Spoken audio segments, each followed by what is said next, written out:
Please come.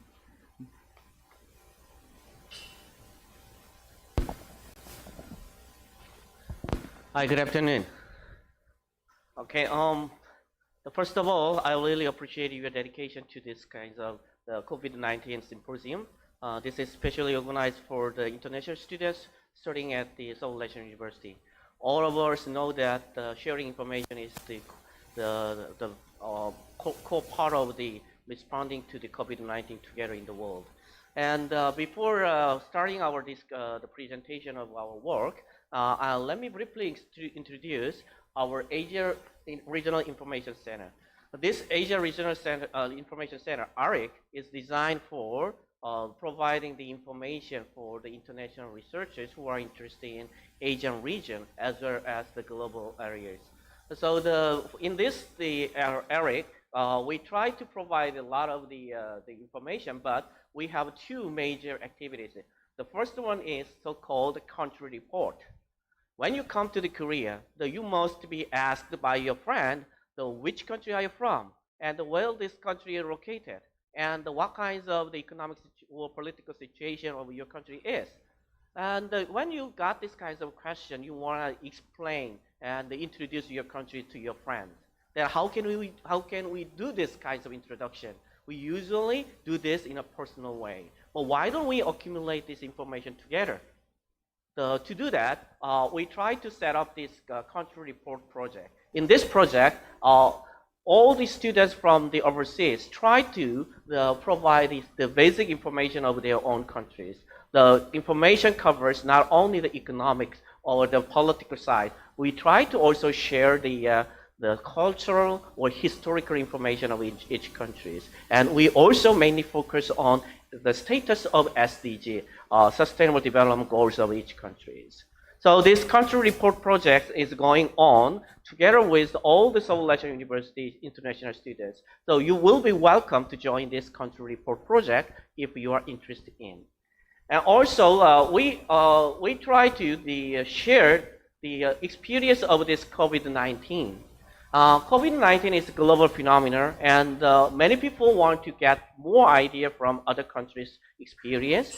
And to do that, we provide the data set. Also, we provide the experience of the Korea. And also, as you already contribute, we also construct the COVID-19 country report series. And in this series, we already compiled more than 20 countries in the world. And in each country, we have the contributors who study in the Seoul National University, and also who are the member of our ARIC research network, and they do their research through the open platform. This open platform implies that anyone who wants to contribute to this COVID-19 country report can join our platform and try to provide the information of each countries. So, for example, if this is the Philippine case, and this is designed through the Google Docs. And if you put your own efforts to this country report, and other expert will provide some comments. And also, if you need any statistical data analysis, then ARIC will provide such kinds of analysis service to the students or the contributors. And we will try to develop these kinds of knowledge database system together. And this kinds of development is not only limited to the professors. This kinds of work can be done together among the students, professors, and also Korean, and also the other international contributors. So this will be, I think, one of the flagship efforts of the Seoul National University, try to build up not only the national level, but the global level knowledge database system to share the knowledge and to work together to solve the global problems. And frequently visit the ARIC website. And if you got any questions or if you want to contribute your own ways, and you will be mostly welcome anytime. Thank you very much for your attention. Thank you.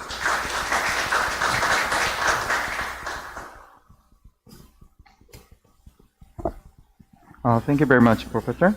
Now, we will begin our presentation session.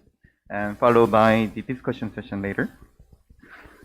The first presentation will be presented by the Vietnamese team. Yes, please come up front and make a presentation.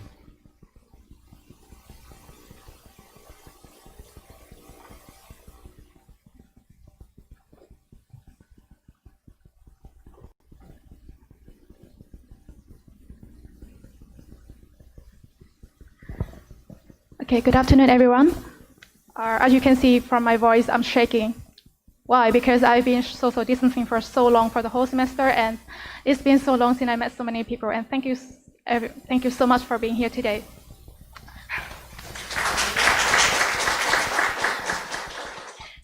Yes, it's such an honor for us to be here today to share with you the COVID-19 country report, the case of Vietnam. And as you already know, COVID-19 had left in the history of humankind to be the black swan with many profound impact on the human history. With the risk of the coming outbreak, it's difficult to predict what future holds. Therefore, it is important to share the practical experience and lessons from every country in the world, so that we can all learn and apply those experience to the combat with COVID-19 by ourselves. And today, we are here to introduce the story of Vietnam. We will introduce with you the trend, the controlling factor, the impact, and the challenge that COVID-19 posed to Vietnam. Yes, as you can see here on the map, is the map from the World Health Organization. You can see that COVID-19 is an event of global significance because by today, there are over 9 million of infection cases and nearly 500,000 of deaths worldwide. And you can see here, Vietnam, a very small country, we so far recorded 349 cases, and in which 328, by today, 28 cases have been recovered, and so far we recorded no death.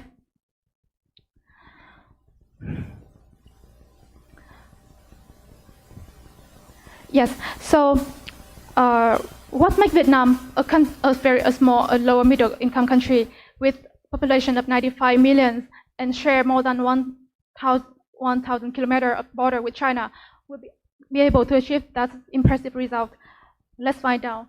As you can see here, the trend of COVID-19 in Vietnam, we can divide into three phases. The first case of COVID-19 in Vietnam is detected by the end of January, and we call that the phase 1.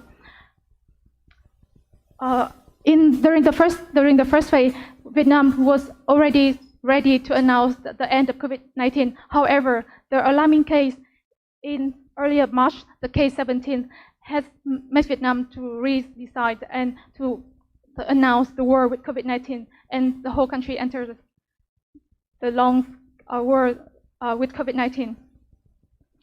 Vietnam at that time faced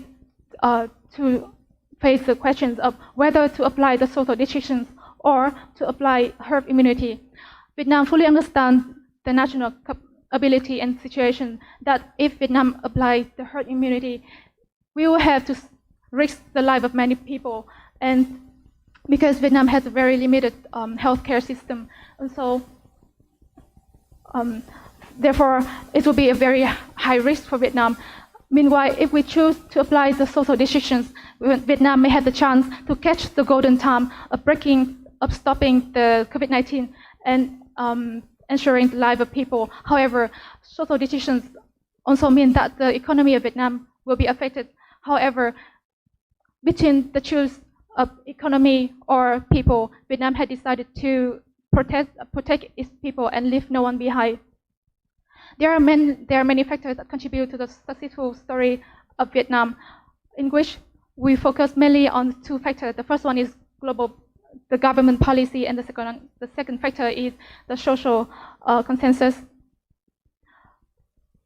The governments of Vietnam have applied a series of strong policy to prevent and to control the spread of COVID-19 in Vietnam. As you can see here on the screen, the alarming case, the case 17, has led to the first time Vietnam applied the blockage of residential area with 189 people have to go through quarantine. And then the second important point of the COVID-19 prevention process is the second stage when Vietnam, on March 22nd, when Vietnam officially announced that it entered the second stage with the social decision. And the third important point is on March 21st, on March 31st, when Vietnam announced the social distancing for the whole country for the 15 days. And then the finals, and then on April 22nd, Vietnam announced that the whole country has moved to a long anti-epidemic period and restart the economy. So to assess the government policy, we can see that Vietnamese government have applied rapid and drastic response in the very early stage of the epidemic with a series of very strict measures that help to prevent the COVID-19 spread in Vietnam. And according to an independent survey of YouGov, Vietnam is the #1 country with highest level of the people when they agree that the government have handling well the COVID-19. And the second factor we are talking about is the social consensus of people.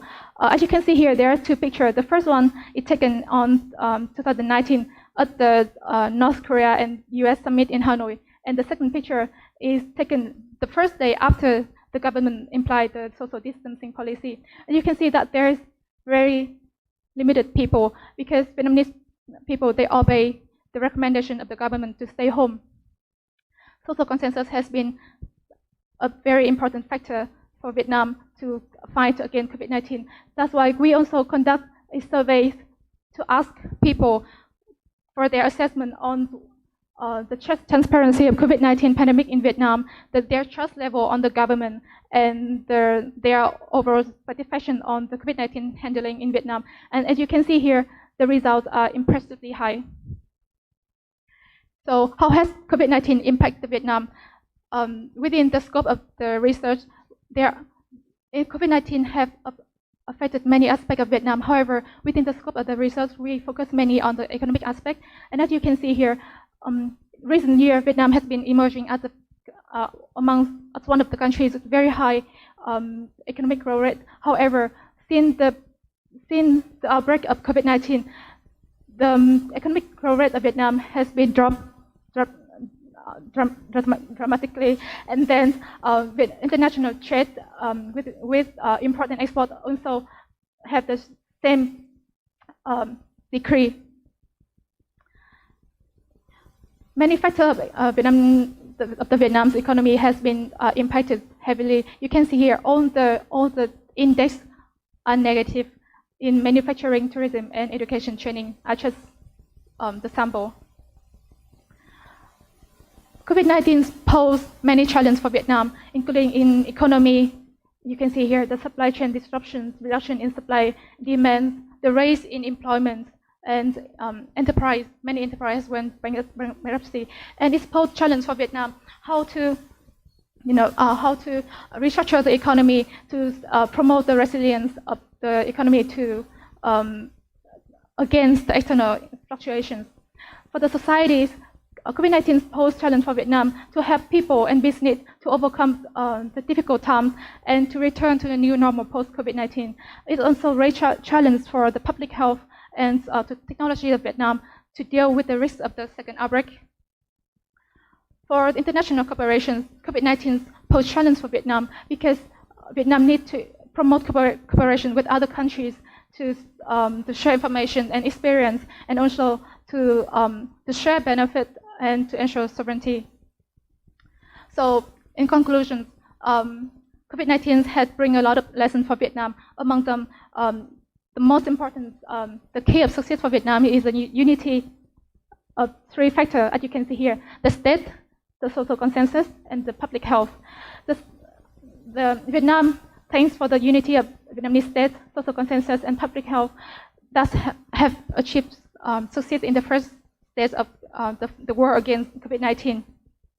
Vietnam, with the drastic epidemic prevention policy, publicity, and transparency of information, all societies share responsibility, consensus, and cooperation with the government, and with a quick response and systematic and professional public health. All these three factors has contributed to the success of to the successful story of COVID-19 prevention in Vietnam. So, however, success in the first step of COVID-19 prevention doesn't guarantee Vietnam for success in the next step. Therefore, Vietnam needs to always be ready for new development of COVID-19 in the future. And COVID-19 is a catastrophic pandemic, but it's also a test for all, from nation to individual. And what we can do now is to always stay optimistic and to reverse the difficulties and challenges that COVID-19 brings into opportunities for innovation and growth. COVID-19 may last for months, even for years. Therefore, it is important for every one of us, for every individual, to share the responsibility to stay healthy for not only ourselves, but also for the community. Together, we can fight COVID-19. And let's enjoy a quick video of how to stay healthy with COVID-19. Social distance, avoid the crowds. Fight against the corona. Practice good hygiene and keep your personal space clean. Respect the social distancing. Fight against the corona. Thank you so much for listening, and I hope you all stay healthy and let's just stay healthy for yourself and for the community. Thank you so much. It was presentation from Grand Prize winner, Team Vietnam. Before we start the next presentation, there is a small announcement. For your information, we will have Q&A session after all presentations are finished. For those of whom watching YouTube, we are monitoring all the comments and all the questions. So please feel free to ask any questions or comments for the presentations. And now we'll begin the next presentation. The next presentation is from first prize winner, Team Peru. Please come up to the stage and make a presentation.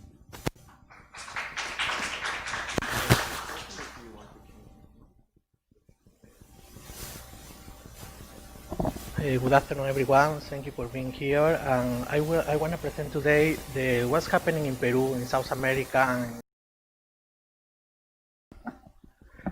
first of all, this is the list of contents. As you can see, first of all, I want to show you some trends.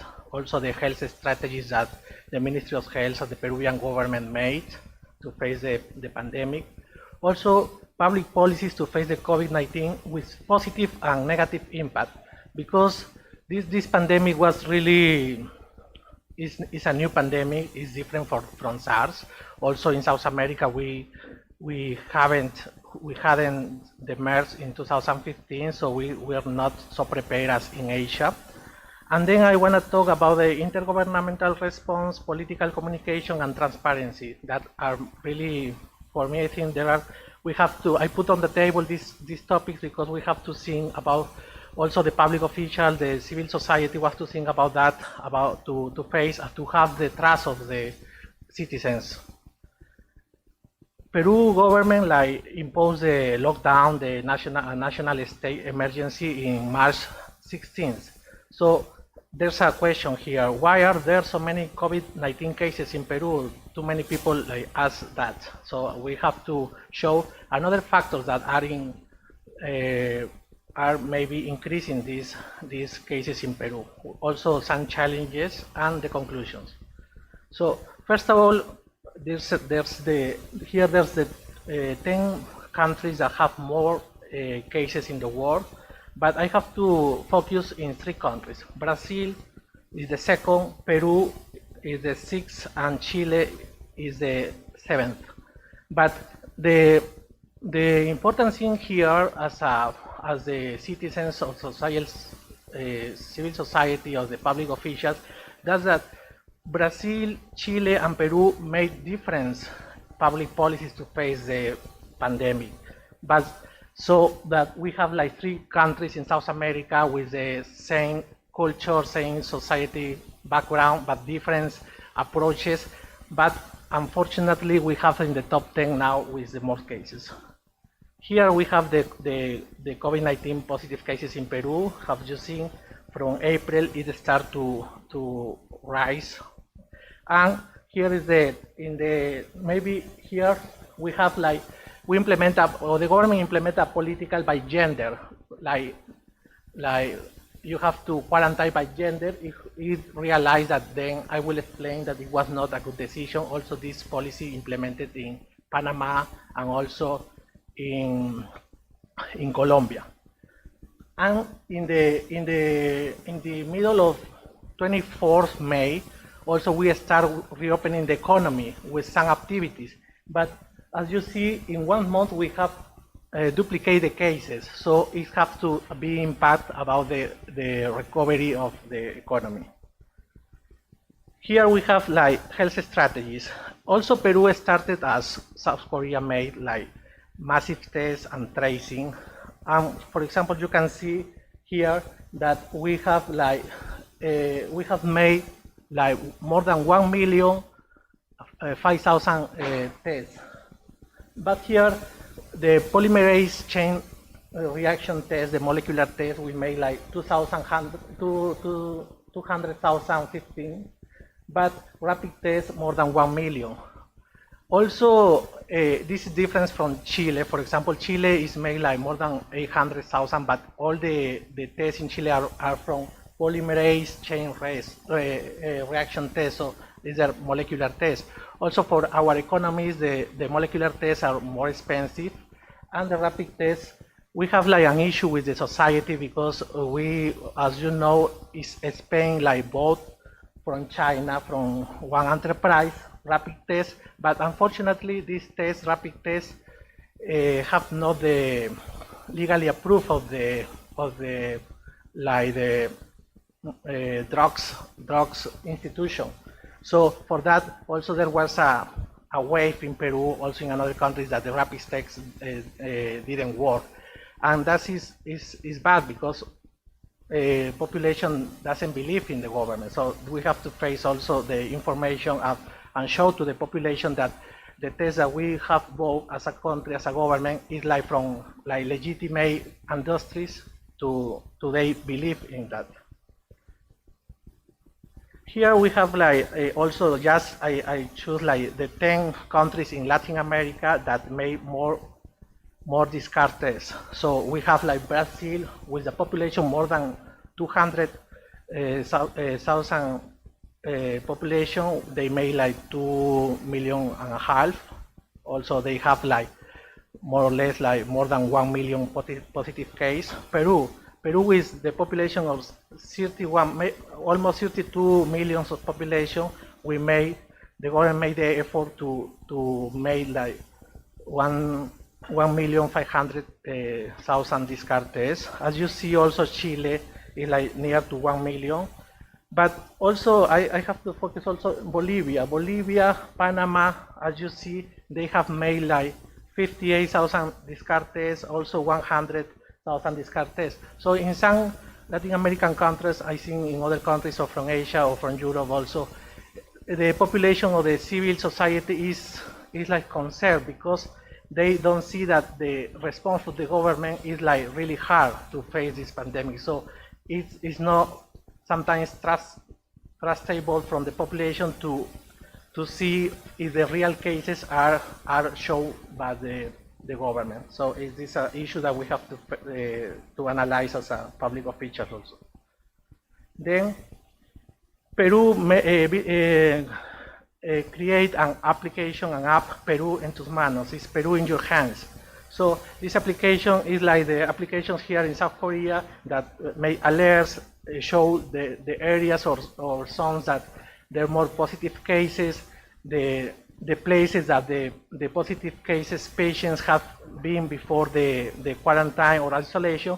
And the important thing is also here that you have to, you could do your a triage. So you can make a triage, a simple triage, and this information arrive to the Ministry of Health. So Ministry of Health like made in contact with you, and that is like avoiding that the population or the the possible patients go to the hospitals that are really crowded now. Also, we may like improve our health response capacity. That's a good thing, I think, that from Latin America, that it starts here in Asia. We know the outbreak, but we have like that the World Health Organization said we have time to improve our health system in that to have a good response.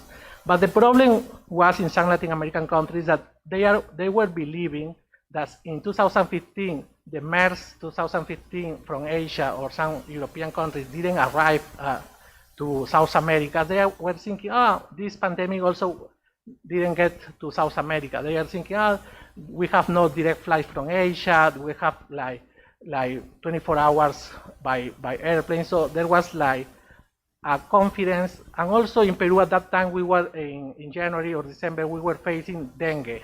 So we have focused more in dengue because the media also was focusing on dengue. So we are like skipping this situation like with the real importance that we have to make. But here, as you can see, before the pandemic, we have like 247 just intensive care beds with ventilator. This is a real problem. And until June 21st, we have like 1,318 ventilators with intensive care beds.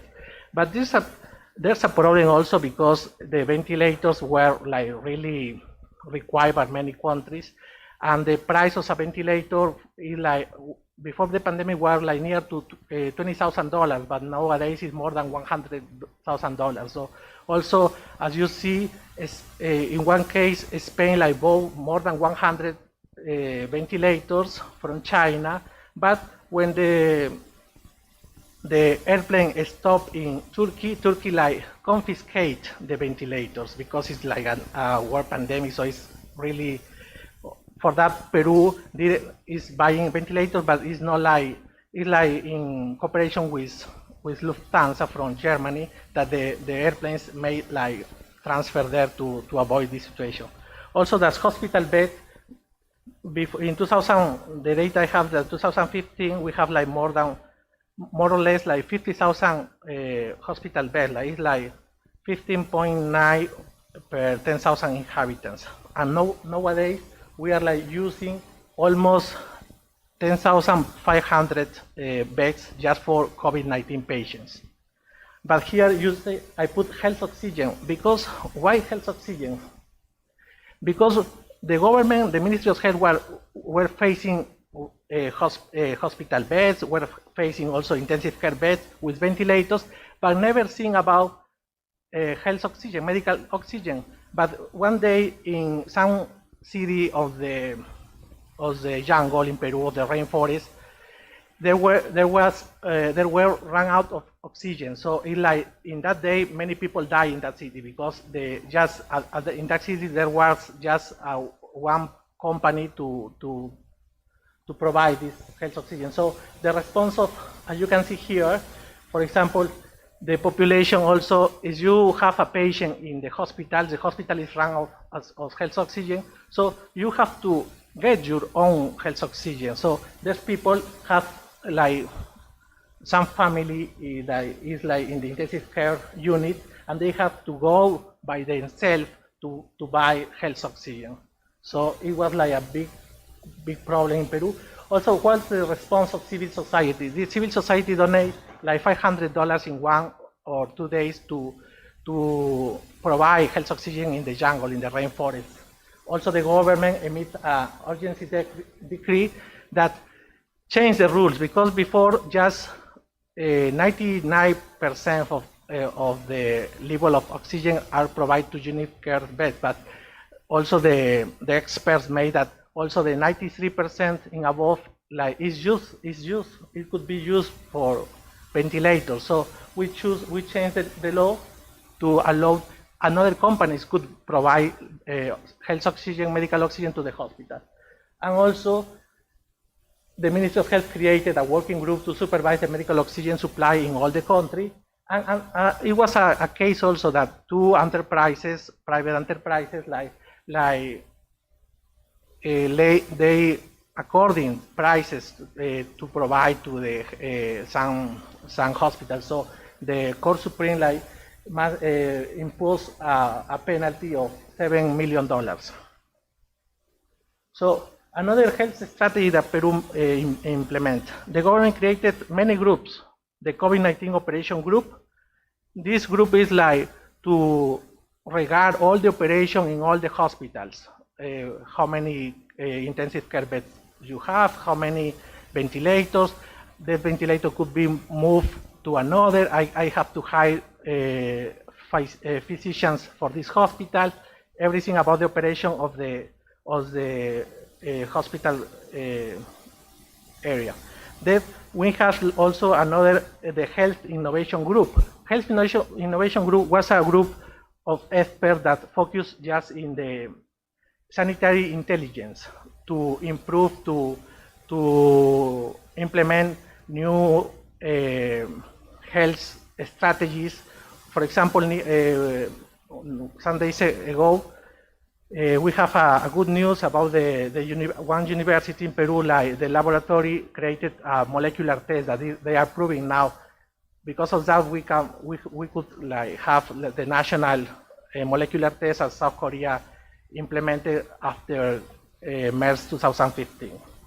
Also, we have a bioethics group. That is really important because there were some declarations about some medical doctors that said, we are deciding who patient will live and who patient will go to unit care beds and who patient will won't.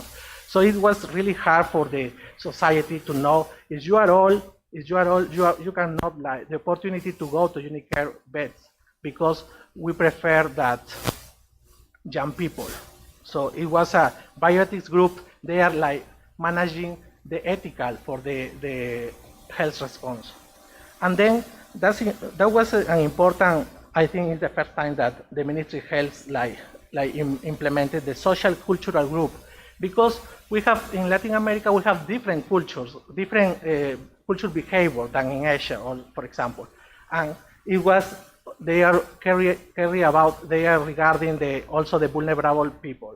So it was really, but because this pandemic is changing every day. Also, we are not worried about the native communities at the jungle, at the rainforest. We have native communities that they have their own laws, but the last months they get also infected. So also they have their own belief, their own laws. So we cannot enter in a normal city or not saying normally to in a regular city. No, so for that we created the Native American group. They are regarding also the facing COVID-19, but in these tribes or these Native American groups.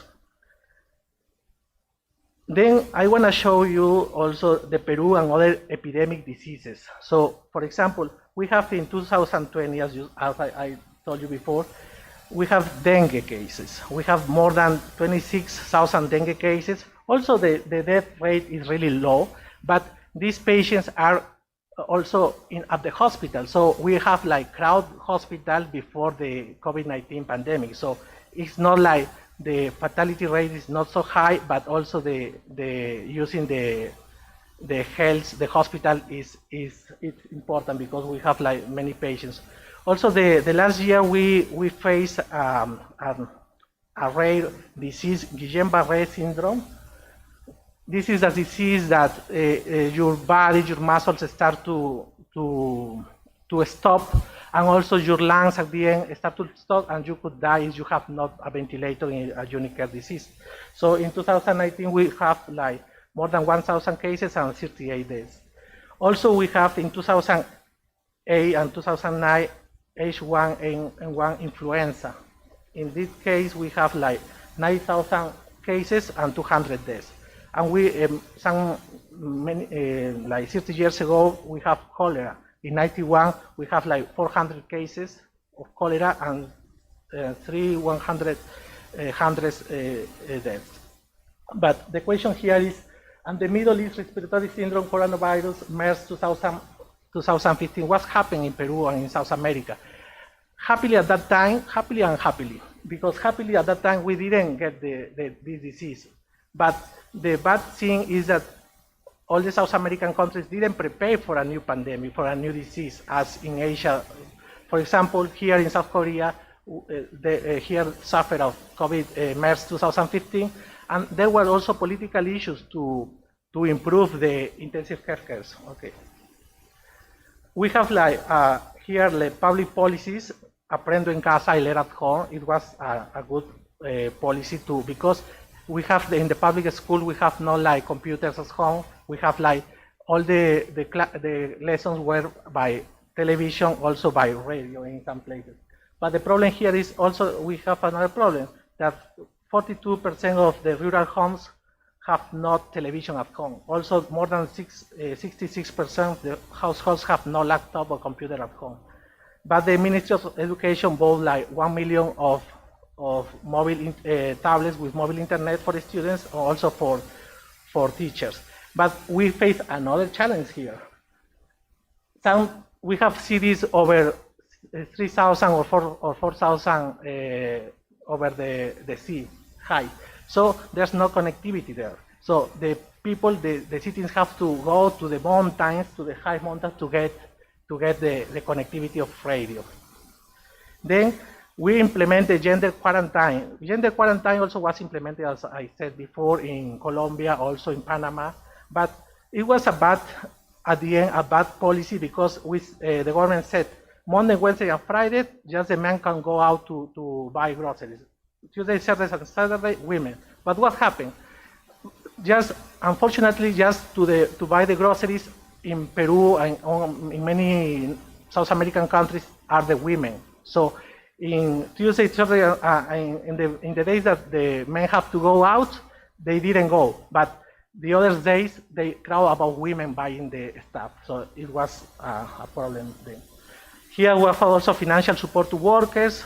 Like you can see, $223 for 6.88 million of population. That it represented 70% of households in Peru. Also, we have like here the percentage of other countries as Chile, $58, Brazil, $113.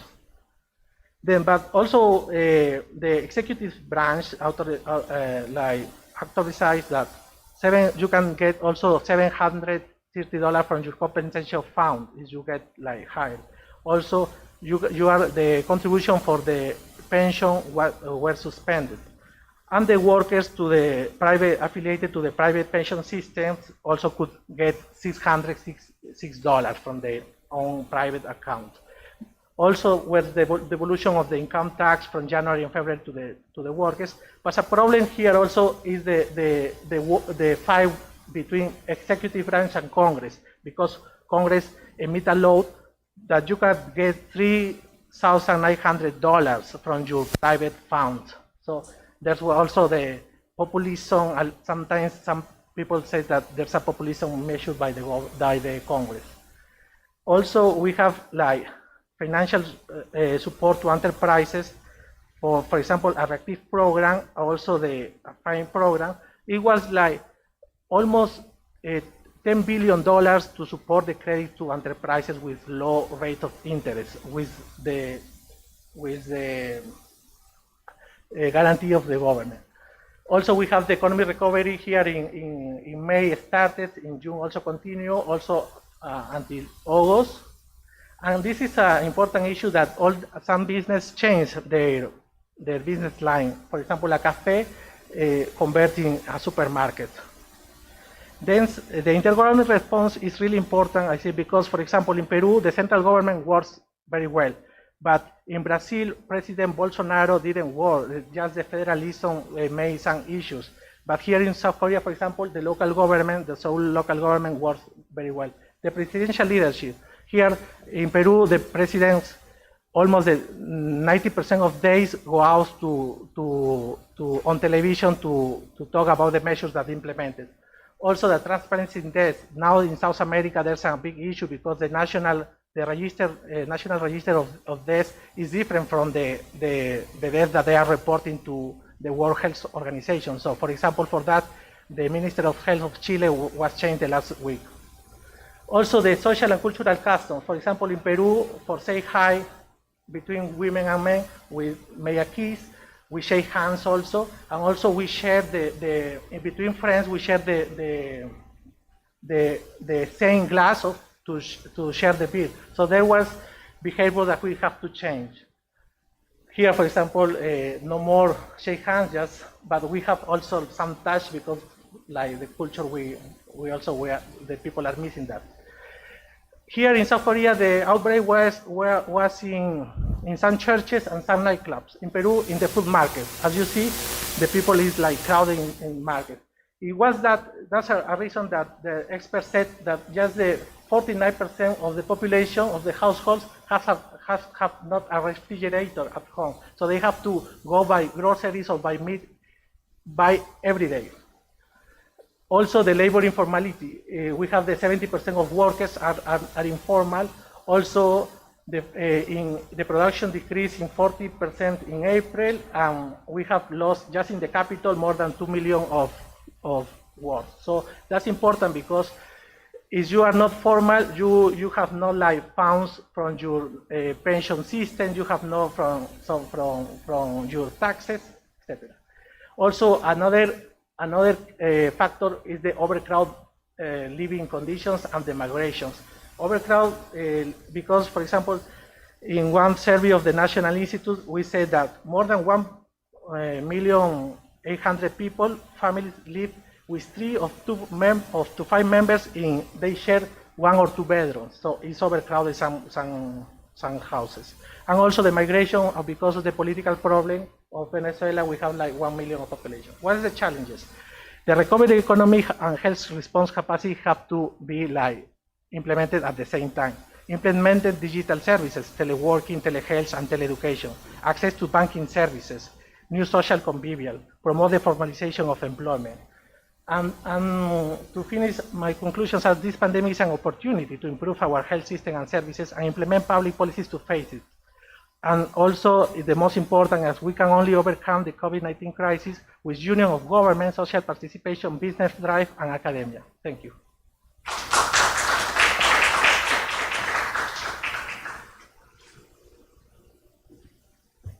Thank you very much. It was from the team Peru. Before we start the other presentation, there's a notifications for those who are going to present next. The time limit is 15 minutes. Since we have a lot of team, please be aware of your time. Our staff over there will make a sign that you have 5 minutes or 1 minute. So please check your time, and let's begin the next presentation. So next presentation is from second prize winner, Team Vietnam. Please come up to the front and make a presentation, please.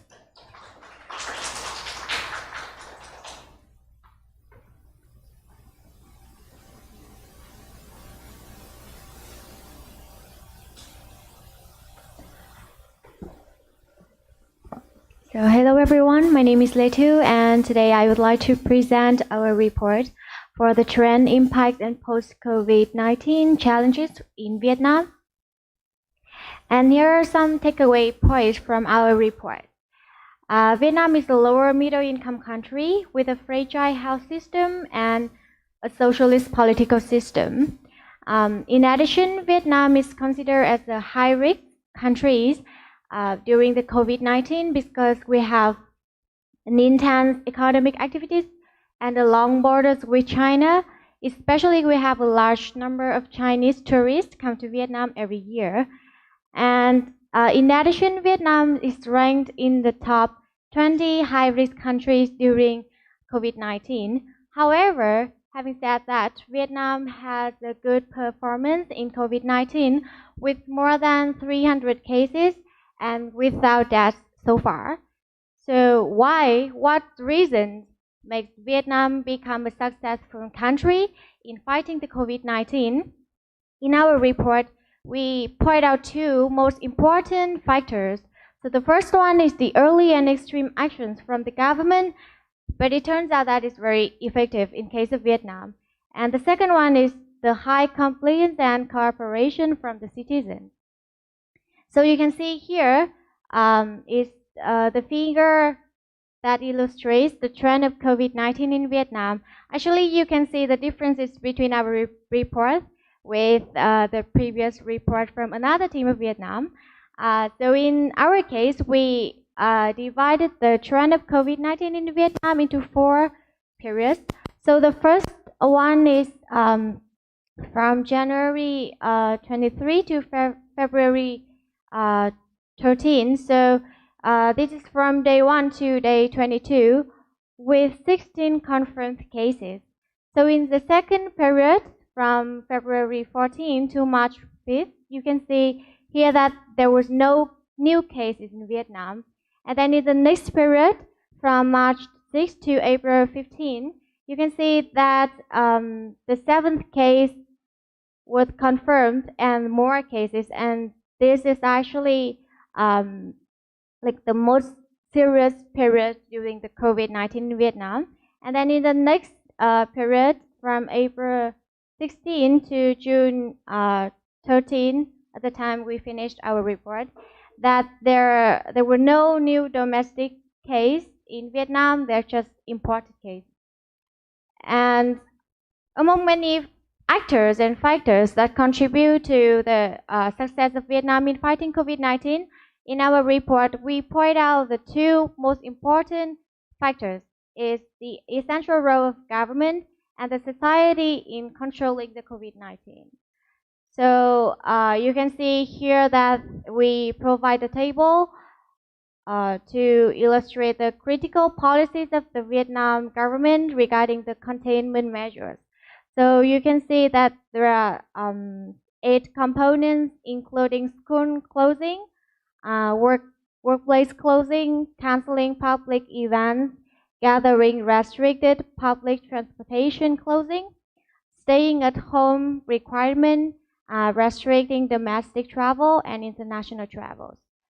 To sum up, if you look at this table, you can see, if I can use one word to describe all of the policies of Vietnamese government, I use the word extreme. You can see that all of the policies here very extreme, like it forces Vietnamese people to obey the policy, to like for example, if you look at the public transportation from March, especially after 31 March, public transportation of all cities and province will be closed. And another example is staying at home requirement. You can see that from April 1st until April 23rd, all Vietnamese must stay at home and can only go outside for essential needs. So it's kind of social distancing period in Vietnam during this time. Apart from that, government also applied many policies in terms of health measures and quarantine policies. So as for health measures, you can see that the government applied the testing policies and the contact tracing. For testing policies, actually during this time, all the Vietnamese people who have the symptoms related to coronavirus will get a free test. And in addition, Vietnam also was successful in developing the own real-time RT-PCR test kits in early March that increased the number of COVID-19 tests in Vietnam from March 1st to April 1st.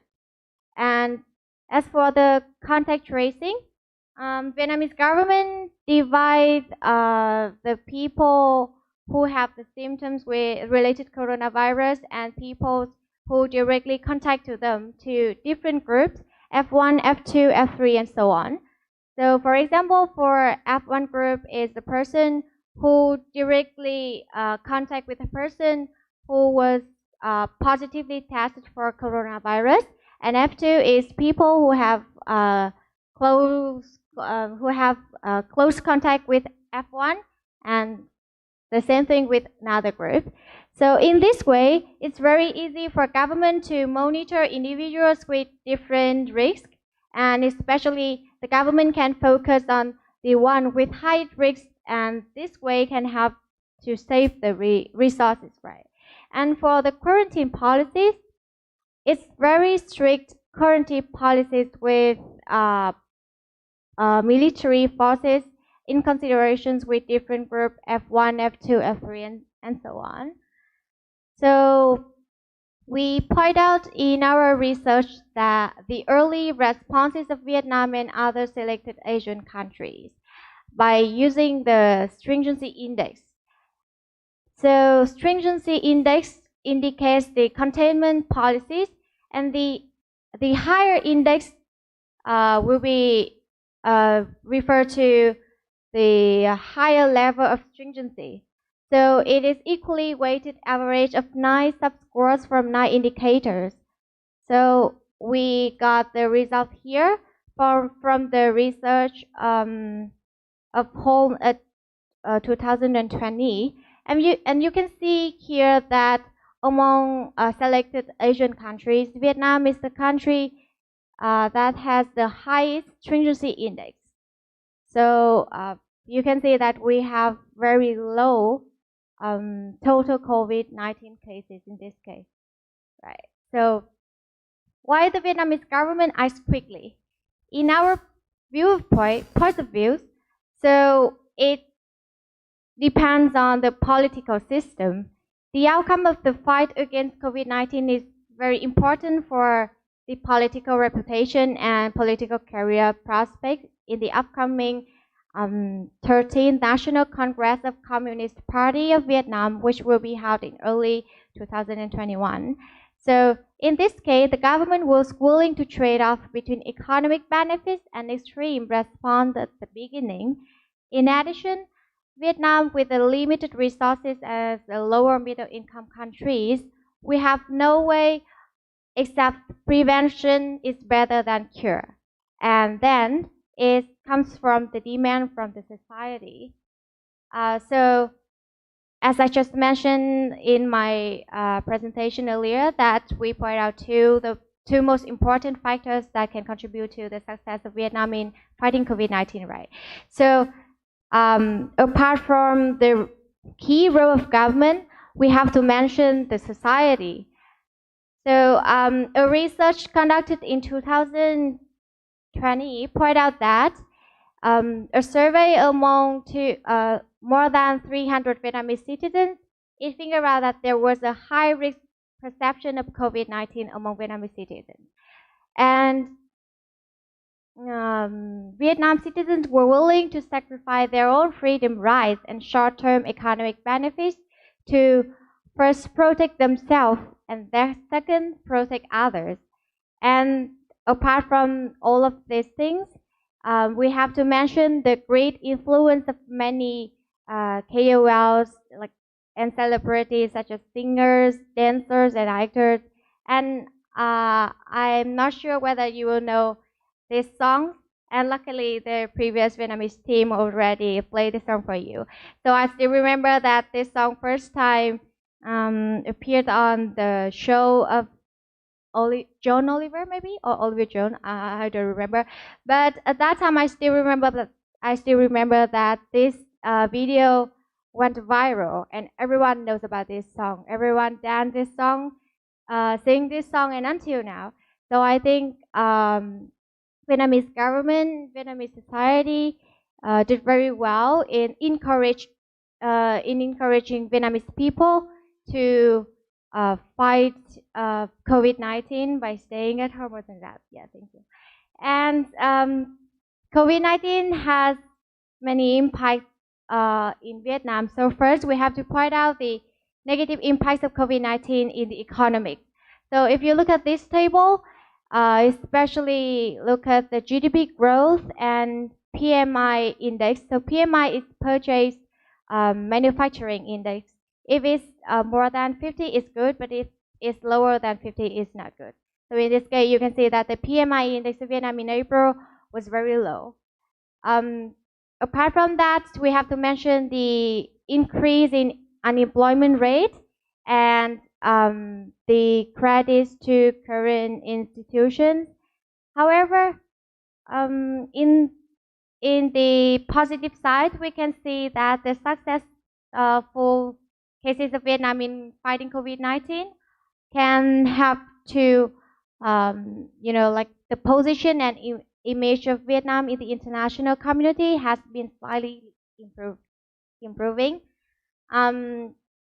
Although Vietnam so far has been relatively successful in fighting COVID-19, however, we have to mention that Vietnam government and Vietnamese have to face many challenges in fighting COVID-19 in the upcoming time. How to maintain the country's good performance in combating the pandemic, as well as the COVID-19 is unpredictable, complicated, along with the negative impacts of the pandemic on social economic continue to happen and cannot be assessed. So in this case, it is necessary to have an immediate long-term policies and solutions to minimize negative impacts of epidemics and overcome the difficulties and challenges. So in this case, we think that the statement from Asian 2020 is very important, like cohesive and responsive. So all of Asian countries should cooperate together to fight. Thank you so much for your attention.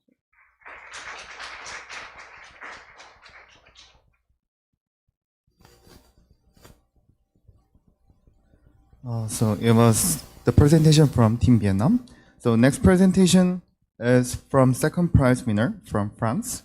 Carol Cardinet is an exchange student from France. Unfortunately, she went back to her country before our symposium. However, she was so kind to send us her presentation with record. So let's watch the presentation from Team France.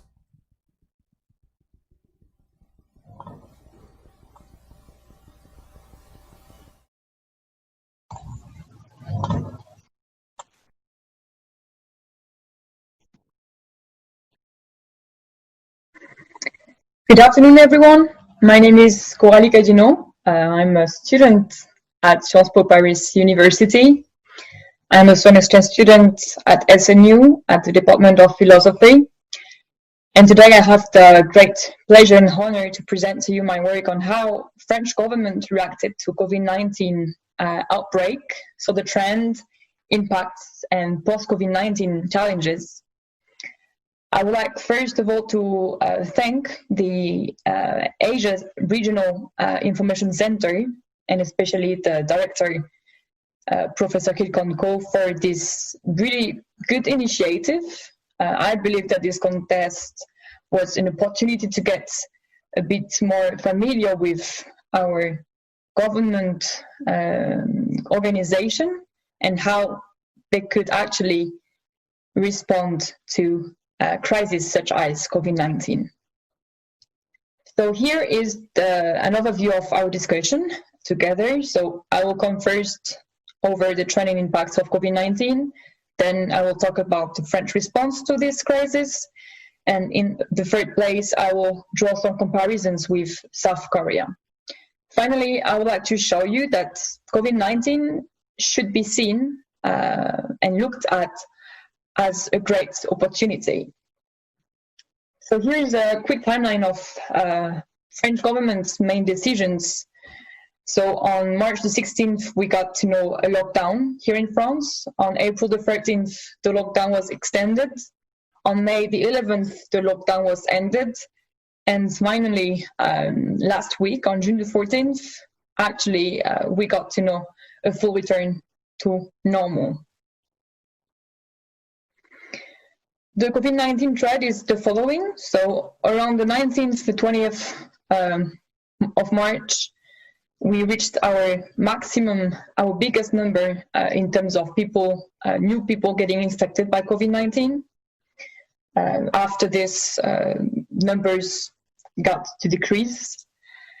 COVID-19 had wide impacts economically and financially talking. So regarding economic impacts, well, the GDP growth forecast totally shifted for 2020 and 2021. As you can see in in light blue, we have, well, the forecast, and in dark blue, what is now the new forecast.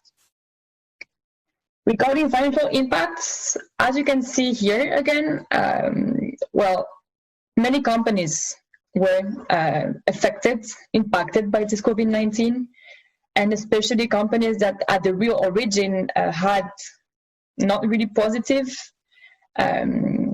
financial statement. So it was the case for the bank Société Générale that took lots of risks over the past years, and COVID-19 made it worse for these kinds of companies. Here is the evolution of the CAC 40, the index of all the stocks gathered of French finance. As you can see, around, again, the 19th, 20th of March, the value of CAC 40 was divided by 2, so lost 50% of his value, which is really a tremendous shift. So we might answer ourselves, what happened? Well, many things happened concerning COVID-19 and how French government respond to it. First of all, we can't deny that French government was not really prepared to face any sort of crisis, and hence was not prepared to face COVID-19 crisis. As you can see here, I took, I believe, a good indicator, the number of hospital beds, that actually defines if hospitals are really able to receive a certain number of patients, which is really important in the case of COVID-19. So as you can see, from 1998 to nowadays, especially 2018, we lost around 95,000 hospital beds, which is a big increase, a sharp increase, that led actually to an original background and situation that was not really ready to be in favor of a good management. This reduction of the hospital beds number comes from a set of laws, especially laws that appeared to be in 1979 and 1991, that were clearly saying and showing that we needed to reduce the number of hospital beds. These laws are more broadly encrypted into a movement, an ideology of centralization, of administrative centralization, actually aiming at facilitating French health system organization. It didn't work out that well, as we saw it with COVID-19. So we were not really organized at the origin, but then during the outbreak of COVID-19, a certain mismanagement appeared from part of French government. So we were not having masks, or at least not enough for the public. And French government decided not to test its population. So basically, knowing this, French government decided to use the solution of lockdown, that I will call to be a last resort solution in this case. Here is an extract of a paper that was made by Fabrice Vizio. He's a lawyer, and he received several complaints from French citizens regarding the management of the crisis and the fact that masks were not received on time, despite all the demands that were made. Talking about masks and tests, we can't ignore as well sometimes in any times of crisis, the decisions that politicians are taking. Here is a picture on your left, on your right, of the former health minister Agnès Buzyn.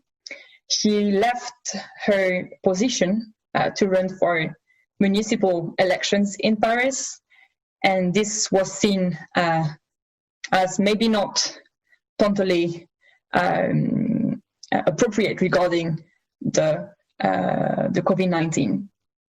This leads me actually to tackle another issue that we faced during COVID-19 outbreak in France. That was the role of media, still ongoing. Here is a survey of what activities were French people mainly doing during the lockdown. And the first one is watching TV. So this shows that French people, French citizens were fully aware of what was being said and done from part of French government. And knowing this, two debates took a huge proportion and a huge part in the democratical life of French citizens. The first one appeared to be about the use of hydroxychloroquine, and another one appeared to be about COVID-19 appearance. So the Professor Didier Raoul, that is located in Marseille, has been using so far this hydroxychloroquine on patients, and it worked out. But other communities of scientists made some studies showing that it was not really sure 100% it was working. In the case of the Professor Luc Montagnier, he discovered that COVID-19 was actually containing small parts of AIDS, and that hence COVID-19 could have not really appeared on any Wuhan market. So these debates appeared in the French sphere and led to monopolization and less focus on what was really important. Here now we are coming to our comparisons between French and South Korean governments. So as you can see here, taking again this hospital beds number, we can see that South Korea decided actually to increase this number, which is not the case of France. So we have actually two different arguments here to take into account. First, governments, French and South Korean, had two different health systems, actually like original situation. But also we have here two different cultures. In Asia and hence in South Korea, it's more something really normal and democratized to wear a mask, which is not the case in France.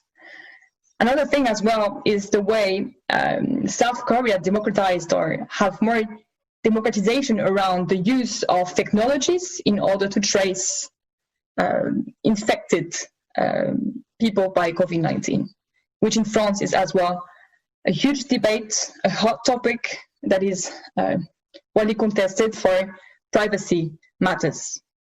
So hence, we can see that two different approaches to COVID-19 pandemic crisis appeared. In the case of France, a lockdown could have been avoided.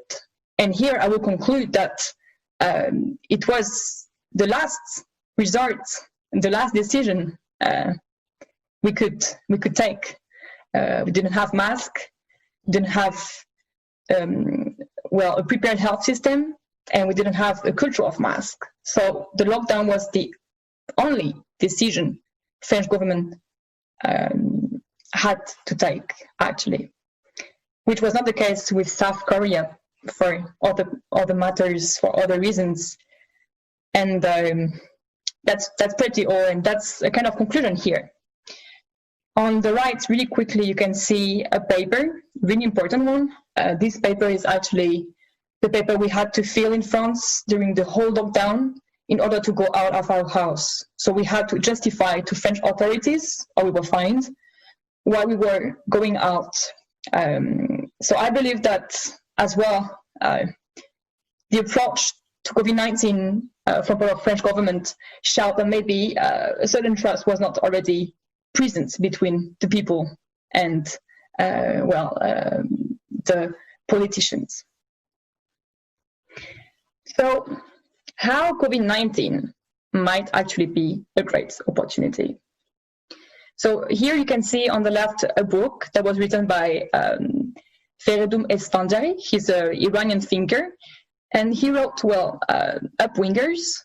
And in this book, he's really putting forward the need for optimistic thoughts and the way sometimes we might be addressing crisis in the aftermath. So I took this book here as an example. You can read the quotes to articulate what I believe COVID-19 might be symbolizing. I believe that today we are all gathered and that the public I am discussing with is studying public administration. So you're already the generation of civil servants of your own country. And it's really important to look at such crises to see what are the weaknesses of our governance and to better ourselves, make our country just better off, actually. That's the idea. So we should see COVID-19 as a kind of revelation, a crisis that unveiled weaknesses that we should work on. So that's it for my presentation. I'm looking forward to other presentations. If you have any question, just feel free to reach me by email. It will be my pleasure to answer back to them. And well, thank you again.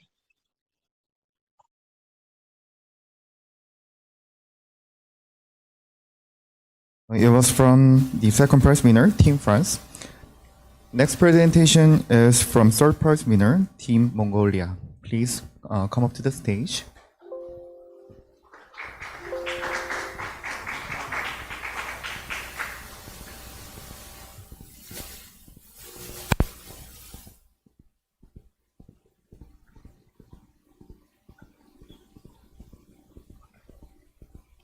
Good afternoon, ladies and gentlemen. We are Team Mongolia, and my name is Chimin Diriksen, and my colleague, Batfire.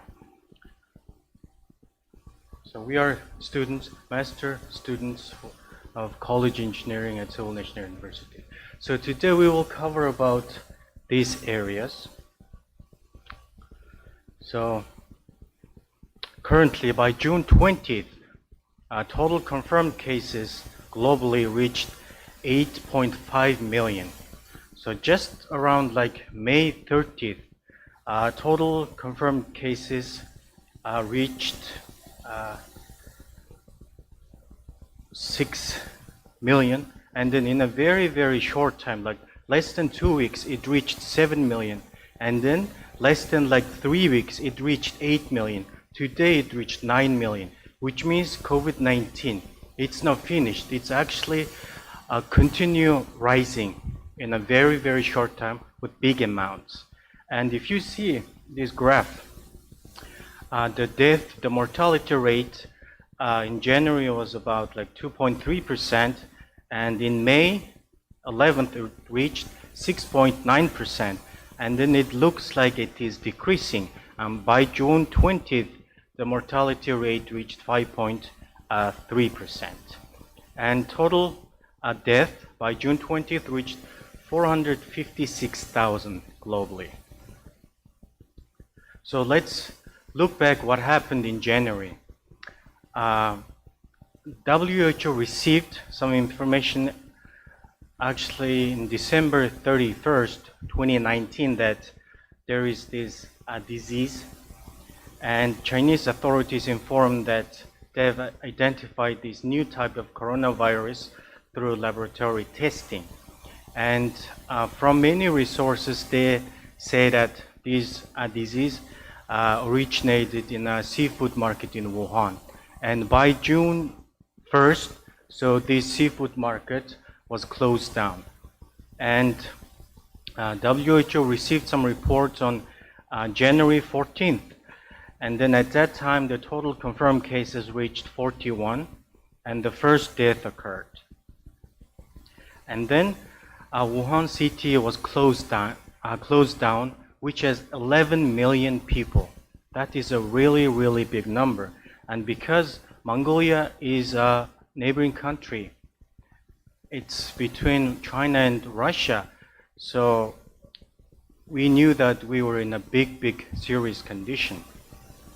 So if we look at the current conditions globally, by June 20th, the total confirmed cases is 8.7 million, and then like more than 50% of the confirmed cases are in American continent. And there are some countries which has more confirmed cases, such as USA, they have like 2.2 million, and Brazil over 1 million, and Russia 584,000, India 410,000. And currently by June 20, Mongolia, we have 204 confirmed cases. So when this thing happened in January, so our government officials, the Mongolian State Emergency Commission, had a meeting which held in January 27. And then they discussed about this disease in China, and then they had took some serious actions starting from January. And if you see this graph here, so the schools was closed down, and then they had shut down many events, restricted like public gathering and things like that.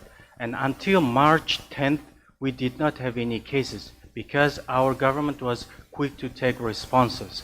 And then the first case was reported on March 20th. But we had closed down our borders in January 27 with China, and then it increased to all the other countries.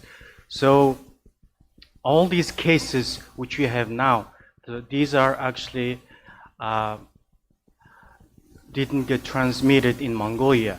So government decided to bring back our nationals, so from different countries, even though we closed down the border. So they made a schedule and then gradually bringing back their nationals with special chartered flights. And then March 10th, it was the first case. It was like French nationalists which came to France and came back to Mongolia to work. And then all the people who was coming back to Mongolia, so they were tested and quarantined for like 14 days. Later they increased it to 21 days. And then that was the first case. And then it increased like gradually. So by June 20th, so the total confirmed cases in Mongolia reached like 193. And then currently we have 0 death and zero local transmission. And if you see this graph here, so there are more female, female is 67, male patients are 126. And then if you see their ages, it's about 20 to 24. And these people, majority, which is 173 patients, actually they were students who were studying in Russia, and then they were brought back to Mongolia through these special chartered flights, and then later they confirmed with COVID. And then, so there are some patients who brought back from like South Korea, Germany, France, Turkey, and others. So still we have some schedules in June and also July to fly chartered flights to bring our nationals. So our strategy is to bring these people like gradually, and then as soon as they come, they are quarantined and tested. So they are quarantined about like 21 days. So that is the strategy that we still don't have a local transmissions. And as I mentioned, so there was a special meeting, State Emergency Commission meeting, which held in January 24th, and then they have made some serious decisions. So first one was to close down all the schools, including kindergarten, universities. And also the Ministry of Health, she was ordered to prepare like medical supplies and buy equipment for the hospitals just to prepare. So all these things took place in January just to prepare. And also they prepared like a special fund, and also some of the areas, some of the provinces were closed down. And there's a big event in Mongolia, like Lunar New Year, so which was canceled. So they stopped all these like public gathering, things like that, just to prevent from the COVID-19.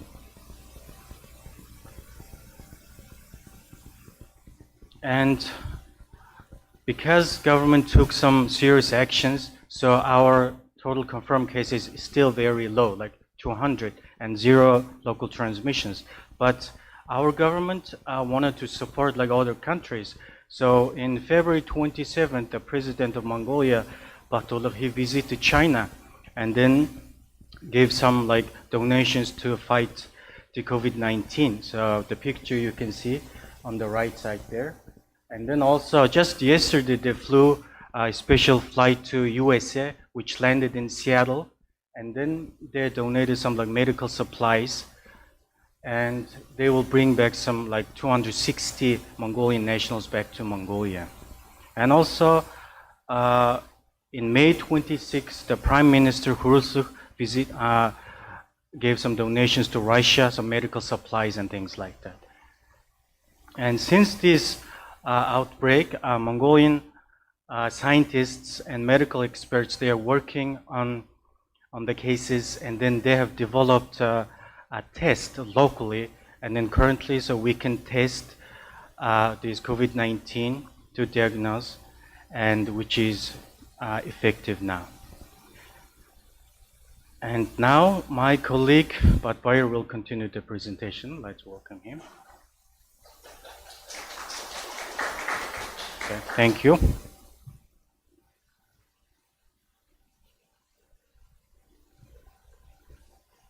Okay, good afternoon, everybody. So let me continue the presentation by some impacts on the economic and other industries. So as you can see that the graph, so most of the Mongolia exports they went down, especially international trade international turnover has fell down by the 58.5% due to the coronavirus.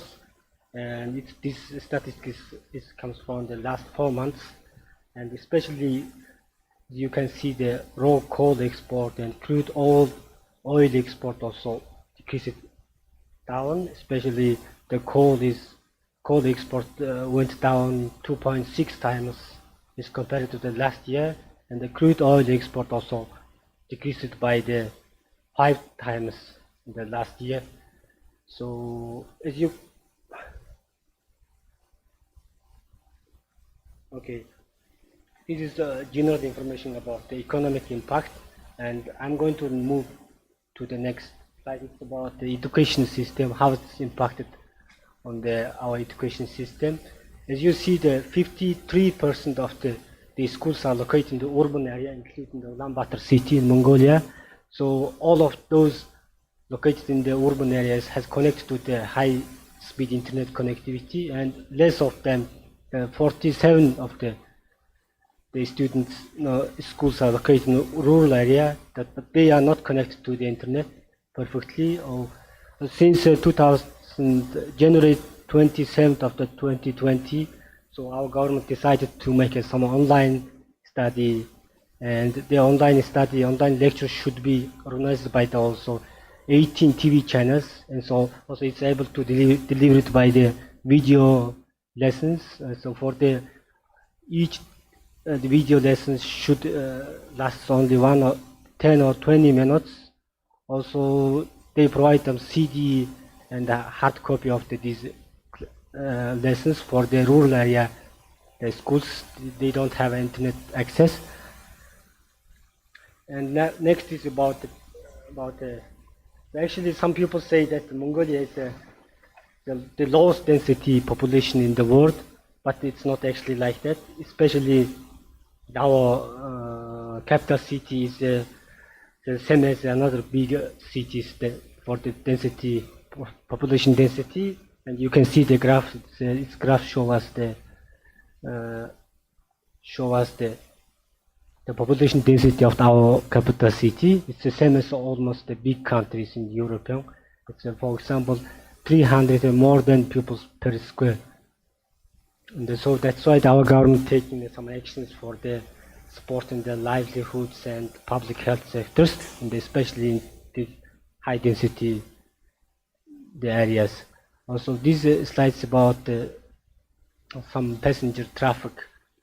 So because of this kind of impacts, so many industries impacted by this issue. So one of them is the tourist and especially service-oriented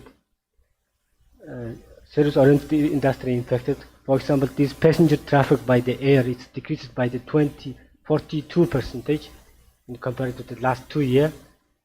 And also we stopped everything such as a train and car to come into my country. It's decreased by the 5.8%. And so last big challenge is about so many of the Mongolian people stuck in the foreign countries. They cannot come into the Mongolia. So that's why so these statistics say that more than 10,000 citizens are stuck in the foreign countries. So some of them already striking to the Mongolian government decision. They want to come immediately in the country. So around 57 countries, the Mongolian people stuck it, and they cannot come in the country. So it's also one big challenge. But even though the Mongolian government also still have some taking actions to bring those peoples in there. So as I mentioned, we have some special charter flights to bring those peoples. It's already scheduled. And this is, I would like to conclude this presentation. And so reason of we have a zero local transmission and zero deaths because of the coronavirus. So first our government followed the WHO recommendation and work closely with them. And the next is maybe, so we took already some quick actions that is as soon as possible to limit the local transmission and COVID-19 outbreaks also.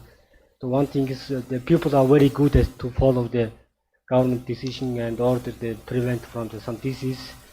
And also we closed the borders and to limit the foreign visitors and local visitors.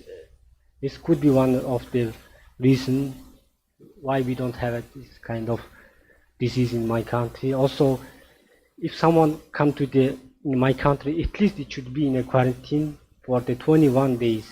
After these 21 days, also it should be quarantined at home. Okay.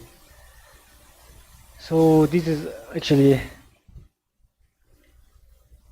the conclusion part. Thank you.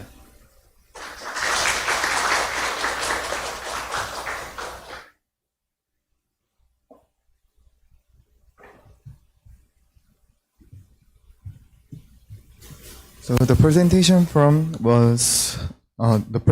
was from Team Mongolia. The next presentation is going to be from Team Uzbekistan. Please come up to the front and make a presentation, please.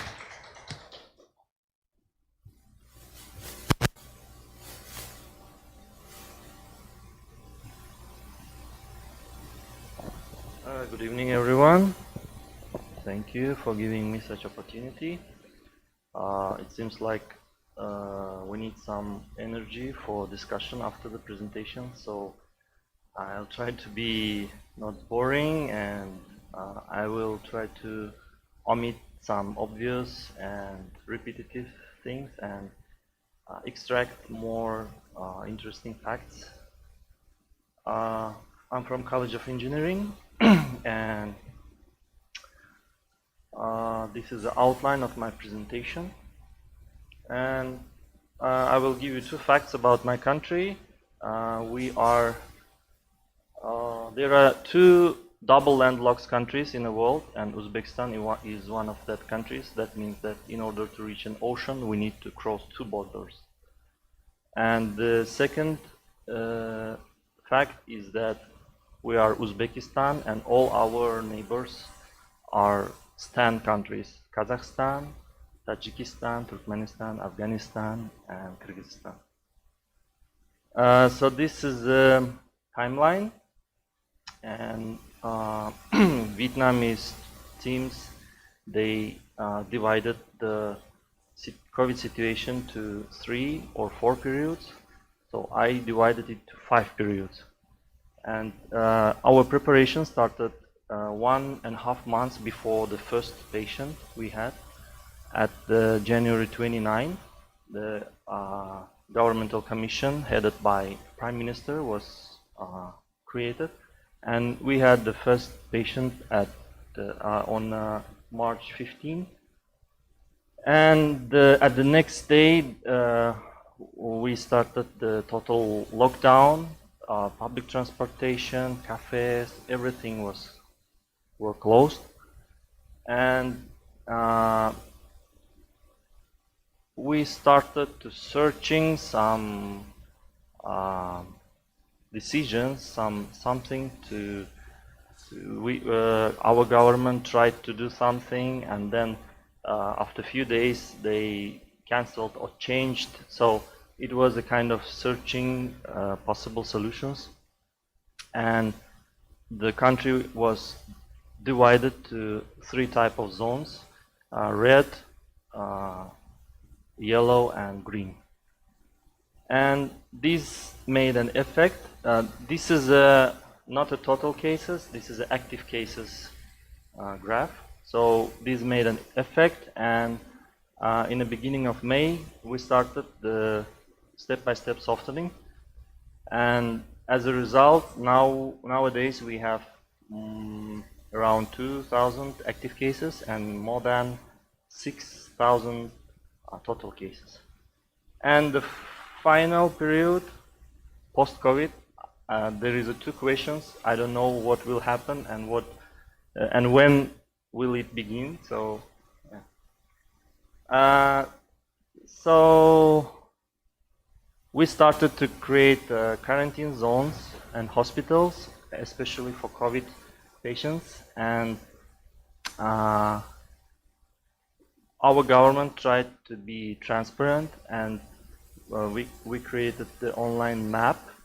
But after 1,500 cases, this map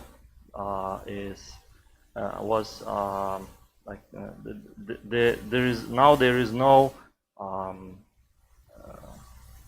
updates on that map. So yeah, and academia and public education also responded for that. So the universities made entrance exams easier,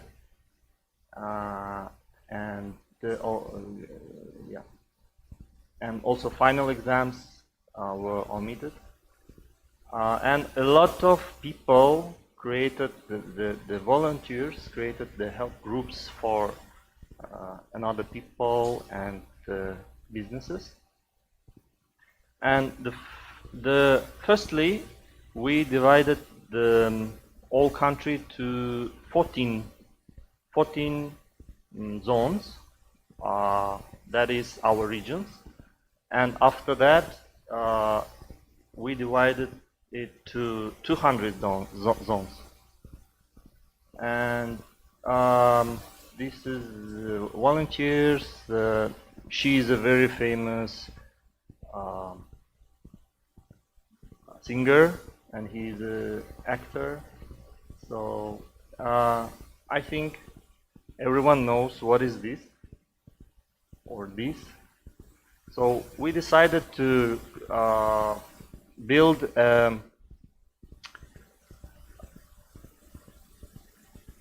quarantine zones that are located outside of hospitals that we already have. But we have a limited resources like funds, people, etc. But the main resource is time. We didn't have time. So we decided to use old, used containers to create mobile hospitals, yeah, and transport them to the regions that are that need. And this is how it looks like. We can see conditioners, yeah, and TV antennas, Yeah, and I don't know how effective is this in economic or healthcare point of view, but we started to export this. So this is Tajikistan, our neighbor country. So we are exporting nowadays. We exported 144 containers to them. This is also capital of Tajikistan. They used stadium to place our boxes, and each box has television and conditioner, and it can it is for 3 to 4 people. Yeah, and also hot water and shower included. Yeah. So impacts and challenges.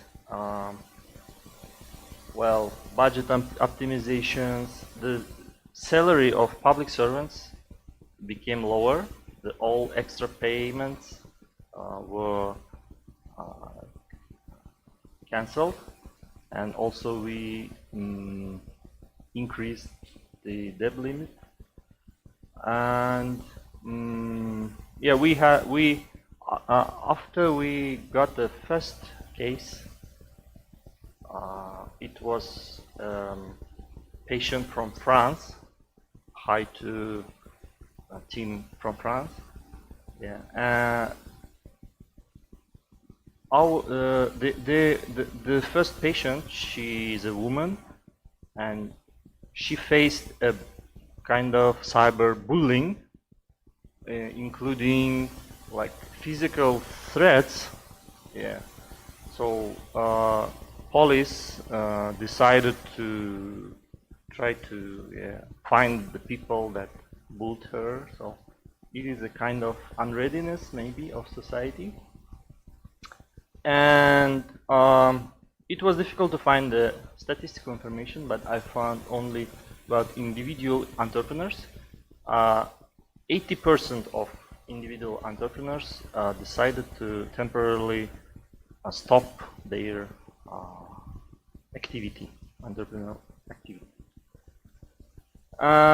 About telecom infrastructure, she is a teacher, and she is sitting in a roof of her house in a rural area, and this is a screenshot from the video that became very popular and started a new discussion about the accessibility to mobile internet in our country. Yeah. And also here is the February, March and April, and this is the number of requesting for tax benefits from a tax agency in our country, and number of transactions between individuals and companies, between them and the budget. This is also about the taxes, so we can see the impact. I don't have conclusion, but I have the kind of post-COVID discussion. So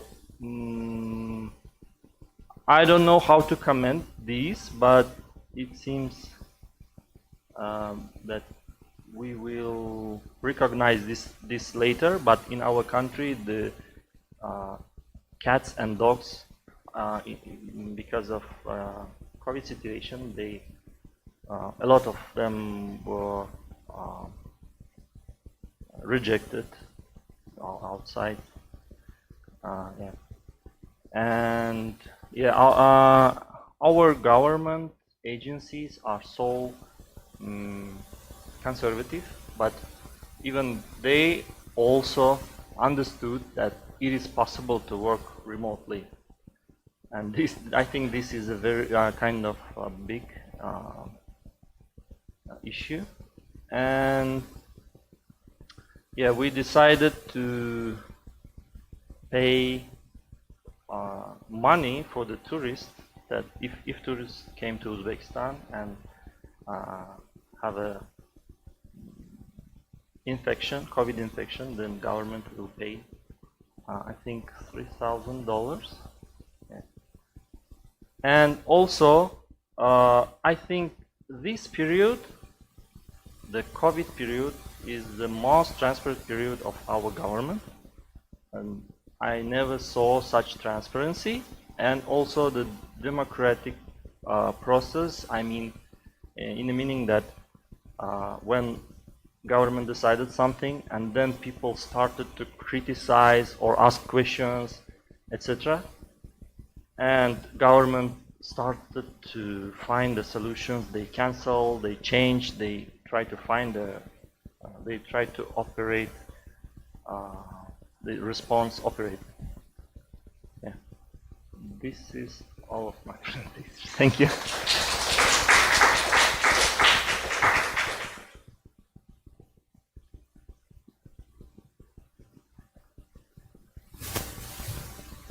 So it was the presentation from Uzbekistan.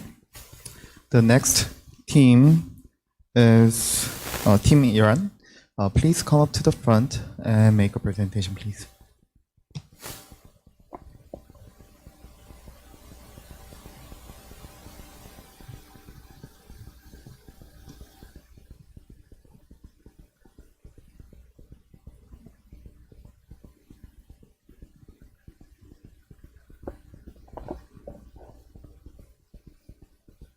Hello everyone, I am Zolekha from Iran, and it's my turn to talk about the trend impacts and post-COVID-19 challenges in my country.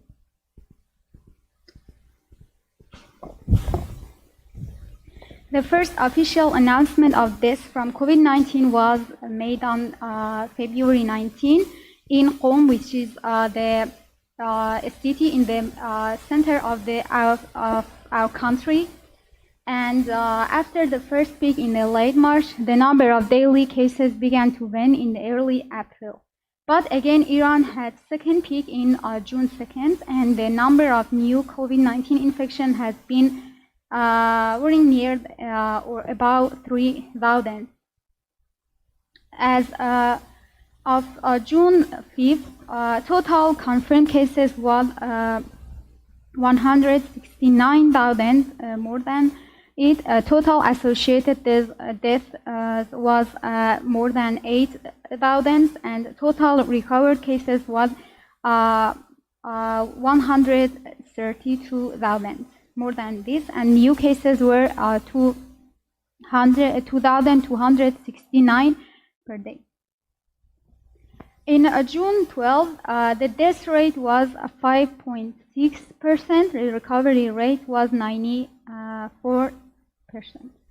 In March 15, the minimum age for death was 3 years old child with leukemia, and the maximum was 91 years old.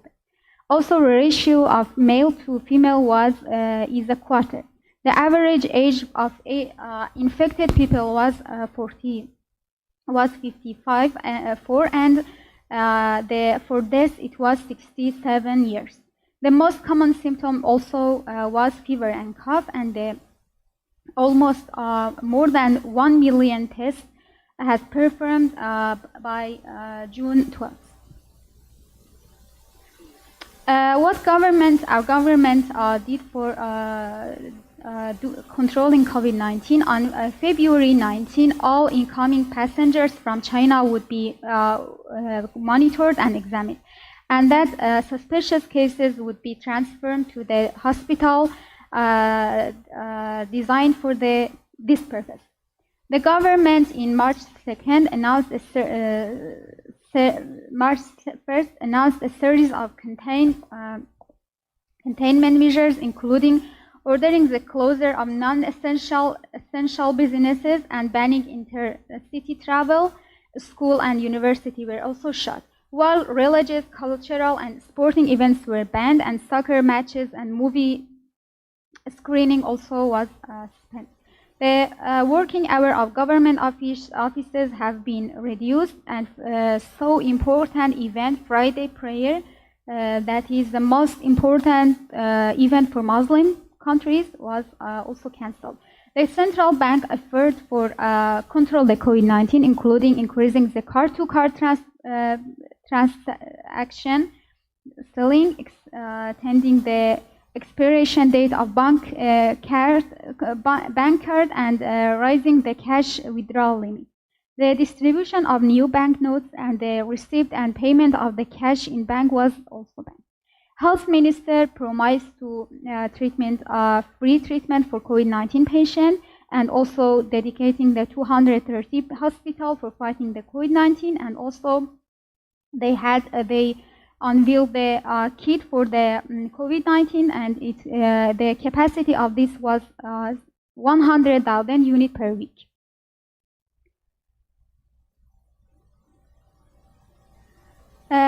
Also, they had a system called salamet.gov.ir website that it was screening of COVID-19 by completing the existing questions, and 69 million people participated out of 83 million of Iran population, providing 750,000 billion real in facilities to damaged businesses at the preferential rate of 12%. And another important thing is the policy of social distance and home quarantine on March 31 was performed. Before the implementation of the social distance plan, 3,000 people affected in a day. And with the implication of this social distance and quarantine, the number of patients has decreased to 2,200 per day.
Five professors and psychologists for each university.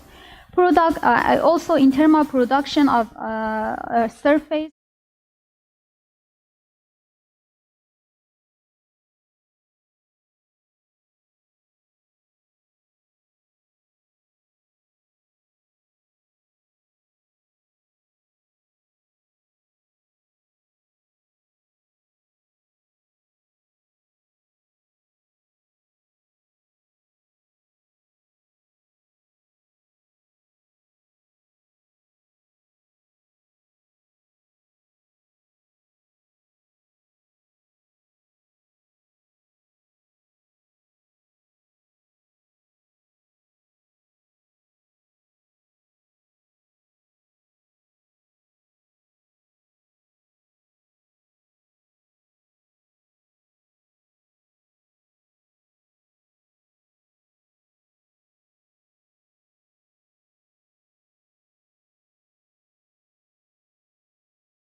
person alone. And also, the Ministry of Cultural Heritage estimated that tourism and the damages of this would be 3,800 billion 2 months.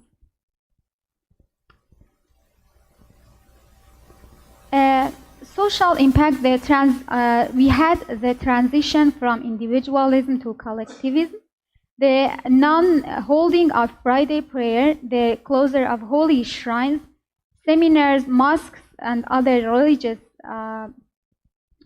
celebrations provide that things that were considered impossible have become possible. Changing the function of mosque. Under the influence of the prevalence of COVID-19, the people have changed their social relation in the extent of cyberspace, online. Significant reduction of time saving on the cost of the conferences and large meetings. And also, parents had more time for children, and parents' interaction with their children have increased from 20 minutes to 2 hours a day. And traffic reduced, fuel consumption reduced from 105 liters to 52 liters per month. And changing of the style of worship, and 51% of people celebrate Adr night. This is a holy night for people through the cyber green cyber space instead of the mosque. And in terms of challenges, COVID-19 can exacerbate the risk of class deviation and also unemployment and hopelessness for people who are generally at home and their social relations have diminished. Depression and other negative psychological measures intensified because almost the majority of Iran people are informal labor. Suddenly, 5,000 addicted people in Tehran, capital of Iran, and they were released, and their detention centers were closed. But this has not yet been resolved. This can be catastrophic. This crisis of ignoring is silent and will create a bad situation in future. In Iran, at least 30% of the economy is informal, but no program or a policy has been developed for this sector. And also the consequences of this situation can be exacerbated by poverty, murder, extortion, and violence. And the rich began to build walls around themselves, and it is, in another word, people diverge.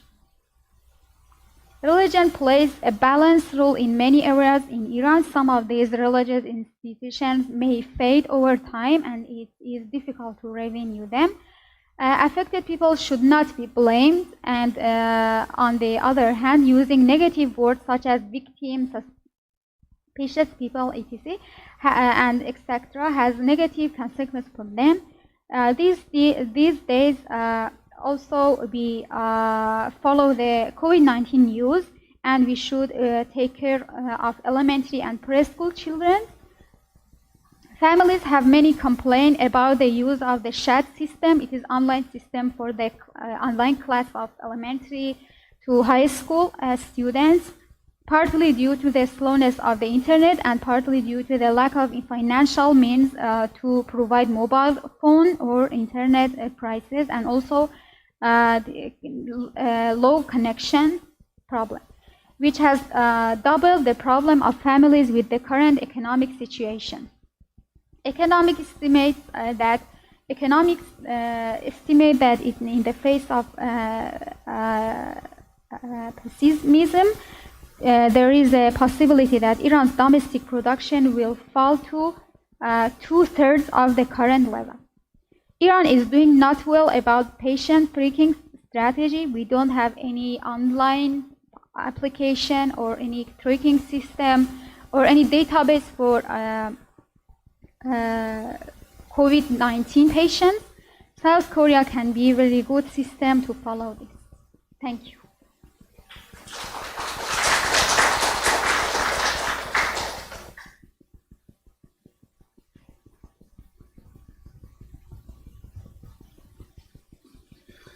It was presentation from Team Iran.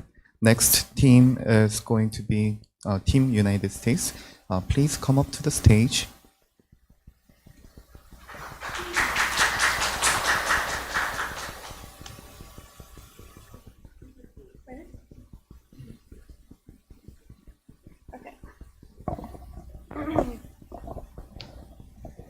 Hi everybody. How's everybody doing today? Good? Okay. So first of all, I just want to acknowledge the fact that this has been a really crazy and scary and unpredictable semester for all of us.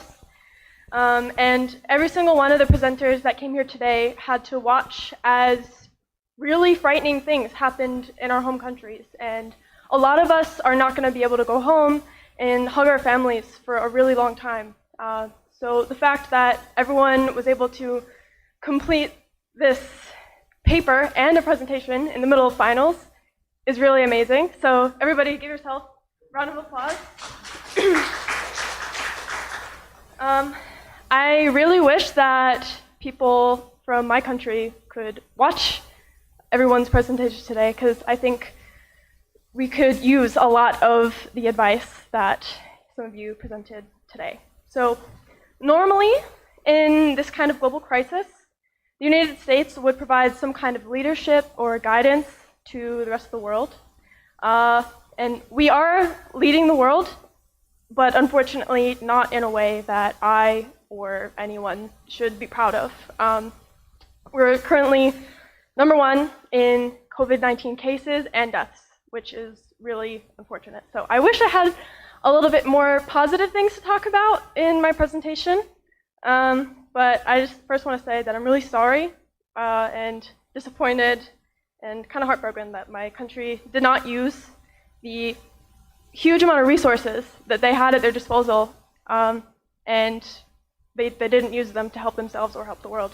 So today, I'm going to take you on a journey through the COVID-19 era, starting back in January. Can everyone think, what was life like just 5 months ago?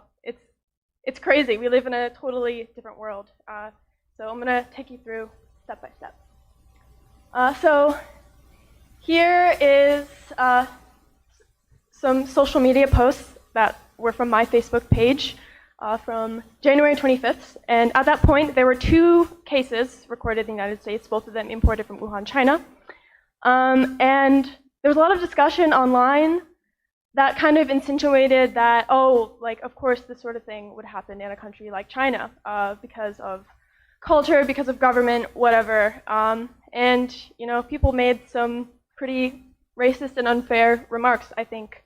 And as our president said, he predicted that coronavirus will have a very good end for us, which now it sounds insane. But at that point in time, I think a lot of Americans really did not think that this would have the impact that it ended up having on our country. They just thought, like, this sort of thing could not happen in the US. But of course, they were wrong. So starting around January 31st, it was the first case of US transmitted case of COVID-19. And if you look at the comments, you see that people are still downplaying the risks. So people are saying, oh, you know, it's just 170 people out of 8 billion on the earth. Like, it's not a big thing to worry about. Or you see at the bottom, here? Oh. So Chad Ponder said, oh, I mean, the flu has killed 8,000 people. So people didn't think it was going to be a big problem. So what steps did my government take to combat the virus? On January 31st, a presidential order was decided that prevented anyone coming from China from entering the United States.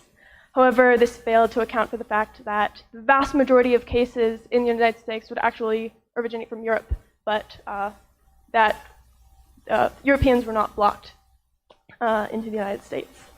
On February 25th, when there were 39 patients, still no deaths, President Donald Trump said, the coronavirus is very much under control in the United States.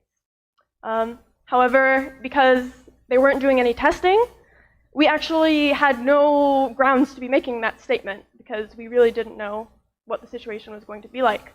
And at that point, this is kind of around the time that things got really scary here in Korea. And I remember around this time, I was thinking, you know, maybe I should go home.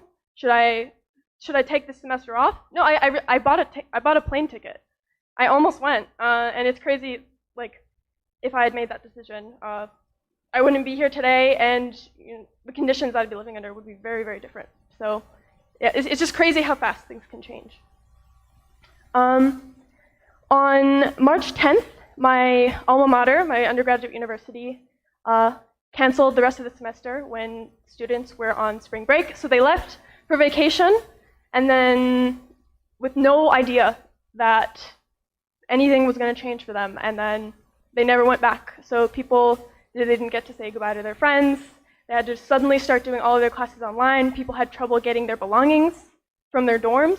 It was kind of very chaotic. And around this time, the number of patients and deaths started to increase in the United States. So there was 1,000 patients, 32 deaths at this point.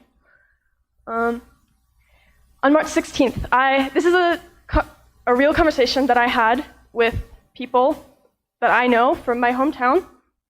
Around this time, a lot of workplaces started requesting that people work from home or asking people not to come into the office. So the gentleman he's in blue in here, he said, COVID better get bad and cause something worth all of this, bad word. Good chance I won't be getting paid because my office closed. Cool story. Thanks for blowing a mild flu into Ebola. And I mean, I'm really sorry to say it, but that's truly what a lot of people in the United States thought at that point. They thought these measures, it's an overreaction. We have the best healthcare system in the world, so we can handle this. And some people even said that, you know, asking people to stay home, it's a violation of their constitutional rights. You can see the gentleman in the green made that point there. I think a lot of Americans, because they've never actually lived through authoritarianism or, you know, an oppressive form of government, they don't really know what oppression is. Like asking someone to wear a mask so that they don't infect others, I don't think, you know, that's such a crazy oppressive thing to do. But I think American individualist culture kind of promoted that kind of thinking. And the woman in orange, she said something that really shocked me when I read it. You can read the rest of the comments, but she said, there's a reason that it targets the elderly and not everyone. There's no reason to close businesses and panic. I'm really hoping that this virus pulls through on its promise and does what it is intended to, clean up. Which I thought was really disgusting. And of course, this does not reflect how all Americans thought, but like, these are people that I knew and grew up with, that I thought I knew the kinds of person that they are. I was really disappointed to see their reactions to this situation. March 21st, 26,000 patients in the US, 302 deaths. President Donald Trump made the unscientifically based claim that chloroquine, which is a treatment for malaria, could be used as a treatment for COVID-19, and this sparked a complete selling out of the medicine in countries that actually really needed it.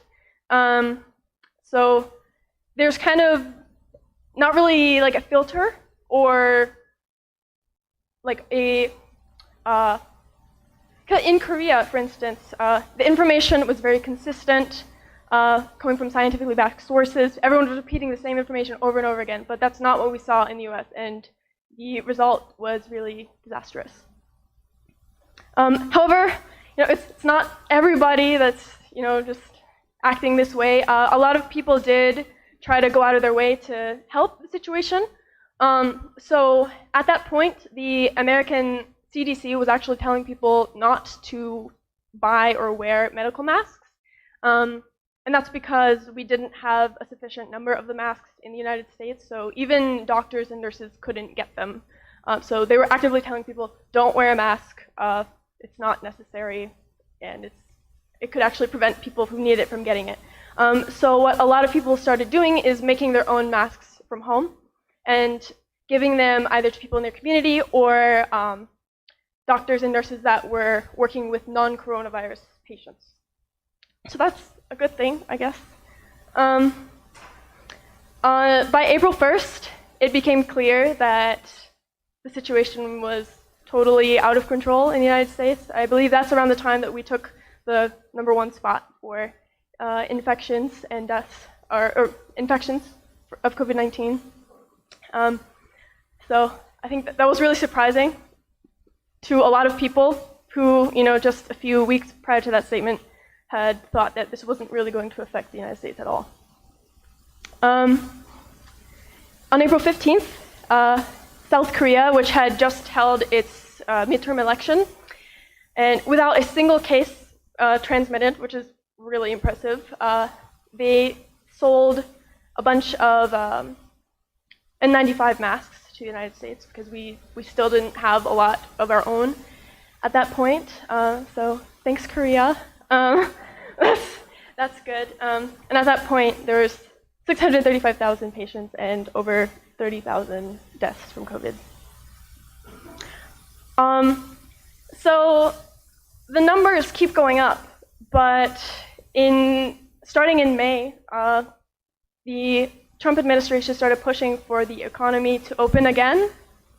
I don't really know what the backing was for that, especially since in the United States, there are certainly a lot of jobs that are more difficult to transport to like the working at home model, but I would argue that the US is probably better equipped than a lot of countries to enforce that kind of model, but we didn't.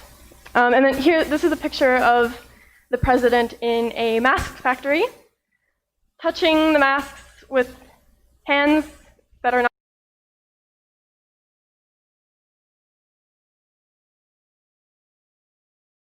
possible infection. Around May 31st, it was mentioned earlier at the beginning of this conference, the very unfortunate and sad and just awful death of George Floyd happened at the hands of police in Minneapolis. And it was actually found in his autopsy that he was actually infected with COVID-19. He wasn't aware of it before he died.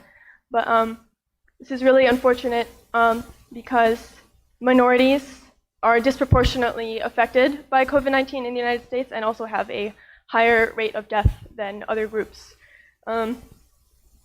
So in response to the police violence, people took to the streets in protest. And I'm not sure exactly what the science says after, but I was personally nervous to see so many people gathered all together.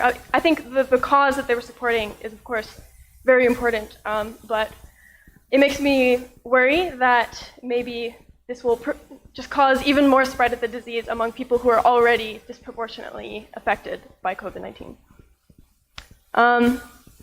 These are two posts that I found on June 18th, so just 4 days ago. Even though COVID-19 has claimed the lives of over 120,000 American citizens as of today, there are still people who think that the virus is a political hoax, or like it's made up to prevent Donald Trump from getting reelected. And I don't know what to say to that, but I read, and when I was doing research for the paper, I found 45% of Americans still refuse to wear masks, even though we have the highest infection and death rate in the world, which is unfortunate. And then yesterday, the president held a rally in Oklahoma, and he he didn't call the coronavirus by its official name. He's been calling it the Kung flu, I guess, which is supposed to blame China. I don't know. So yeah, this is statistics. So what happened? I think, as I mentioned earlier, I think a lot of people in the United States, as well as a lot of Western countries, assumed that, oh, because epidemics are not a problem for us anymore, it's a problem of developing countries, and even if it comes here, it's not going to be that serious. But American exceptionalism may be alive in American politics today, but we are not an exception to biology or epidemiology. I think a lot of people were kind of forced to face that fact today. There's also a lot of disjointed communication within the government. So the president would say one thing, the CDC would say another thing, doctors were saying another thing, and it made it really, really hard to inform the public about what the statistics truly were and what they can do to protect themselves. And I think like the kind of America First ideology, it weakened the United States' relationships with its allies and other countries in the world, and it made it really hard to get a hold of the materials and information that we needed to make the best decisions that we could. So that's my presentation for today. Thank you so much for coming today.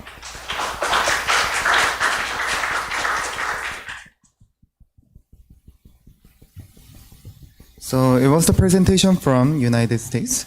The next presentation will be given by Team Malaysia. Team Malaysia, please come up to the stage.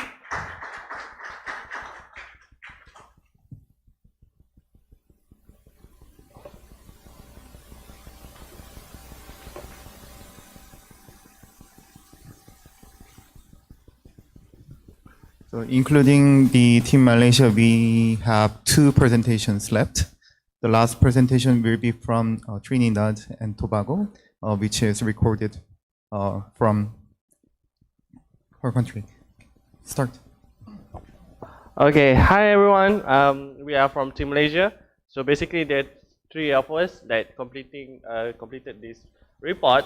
So my name is Razi Sazali, and with my colleagues is Sarah Iza Azris from Interdisciplinary Program in Landscape Architecture, and also Isna Zakia Fadrin from Department of Foreign Science. So basically, we're gonna walk you through on how we are dealing with the COVID-19, specifically in Malaysia. So, okay, we're gonna cover on 3 matters, which is trend, controlling, and also impacts.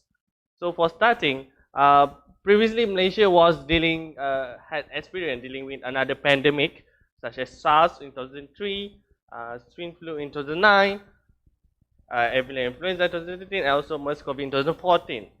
So before this, Malaysia is ranked 18 in the 2019 Global Health, and specifically for the infections, we are ranked 1st. They're so proud of it. And also, first COVID-19 is happening in Malaysia was recorded at the end of February, and Malaysia is, as another country, Malaysia also was not sure what we are dealing for, because certainly this is a new virus that's happening around the world. We started with, so far we have 6 phases in terms of movement control measure. So we started from 18 March, where we started with the enhanced movement control. There are 4 phases of the EMCO, and then we walked through the conditional movement control order, CMCO, and currently we are in the requirement movement control order, or known as RMCO. So as June 9th, we have a total of 8,336 cases, total of 117 cases, and specifically on that day, we have 281 cured cases, which is the highest among all the time. And on that day also, we have 7 new cases, which are 6, we call it as imported cases, where returning from abroad, where citizens are coming from the outside of the country, and also 1 local transmission. These 3 peoples are basically I would say, the true leaders, because they are the one helping the nations to battle with this pandemic. So they are like our Prime Minister, Tan Sri Yassin, our Secretary, Director General of Health, which is since 2013, which is Datuk Sri Hisham, and also Dr. Marina Osman, which is the epidemiologist and biostatistic expert. So we categorize into like the earliest 5 main clusters, as you can see. These are the 5 main clusters that, cause like I would say like the starting point of the viruses become worse in the country. So this is the statistic, but since the enhancement of the control order, the numbers are being seen to go drop from day to day. So going on the controlling COVID-19 by different actors, my team and I has gathered on few ideas regarding on what the central government did, on local government, academia, and also from the civil society perspective. Starting on with the central government, the containment phase, where I mentioned about the control movement order. Basically, it was announced 2 days before, which is on March 16, by our Prime Minister. We started with the movement control order for 14 days from March 18 to 31st of March. This is derived from the religious cluster, is one of the clusters that I showed you earlier. And also, this strictly enforced on the provision on mass gathering, including cultural, sports, religious, and social. So, what does the central government did? They enhanced with the national caring aid, where they provide 20 billion, equivalent to 4.7 billion US dollar, to help the citizens of Malaysia, where specifically they started with the special allowance for medical personnel and also the frontliners. They also giving discount to the tourism sector in terms of electricity, commercial industry, and also they given the one-off payment of around $150 to the taxi driver, because of they also they basically affected by this pandemic also, because they cannot have the tourism sector is the main of the tourism sector is affected, so somehow they also resulted from that. On top of that, the government also provided free speed internet, and they also deferment of loans such as the small medium entrepreneur loans, taxes. On the other hand, they also provided or make another allocation or budget for the hospitals to support for the medical treatment for the COVID-19, and also, like I said before, suspension of 6 months for the repayment of debt, for specifically for education loan. And looking from the central government, as we have 14 states in Malaysia, the Prime Minister keep on updating on the COVID-19 update. They also enforce on law, where they started with the compound, because we have movement control order, so whoever that against it, or like doing a fault, they will be compound with the fine. And also the government encourage for the retired medical personnel to return to service. They are providing contracts and salary in order for them to help on top of the current additional medical services. And they use the hotel, they basically transform the use of hotel and learning institution as part of the center of quarantine. Besides that, the government also specifically for local government, they also care for the homeless. They adapted the standard operating procedure for the COVID-19 prevention. They catered for Rohingya refugees, and also from the Peninsula Malaysia, Sabah and Sarawak, they strictly restrict on the entry and exit of the states. From the academia and civil society, we somehow started on the online learning mode, and all the fashion designers, specifically local designers, they started to change and help on making a PPE to be donated or to help on the medical personnel.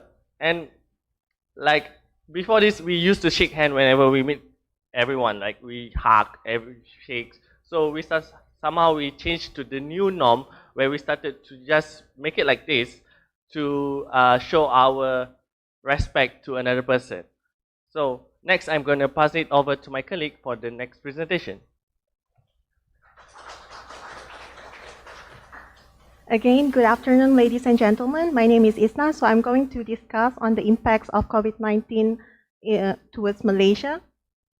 So COVID-19 has impacted a lot of sectors, which includes economy, social security, education system, social and culture, international aids, and also sports. In terms of economy, so like any other country, we also have been experienced a lot of loss. So daily loss of 2.4 billion ringgit Malaysia during the MCO period, which is the control order period, and it's a total of 63 billion ringgit Malaysia. And also, due to this, Malaysia Central Bank has provided an alternative overnight policy rate to encourage the individuals and also businesses to take new loans so that it can increase the domestic trade transaction. And also banking sectors has provided 2 billion ringgit Malaysia of funding to support small and medium enterprise with concession rates of 3.5% to target new SME customers to banks. And also for domestic economy, 67.8% of the total, more than 4,000 Malaysian companies has responded to no sales during MCO period, and this also has costs and unemployment levels, which has contributed to a fall in private consumption. However, on the other hand, online sales of fast-moving consumer goods has grown rapidly of 40%, and also postal and courier is the least impacted sectors.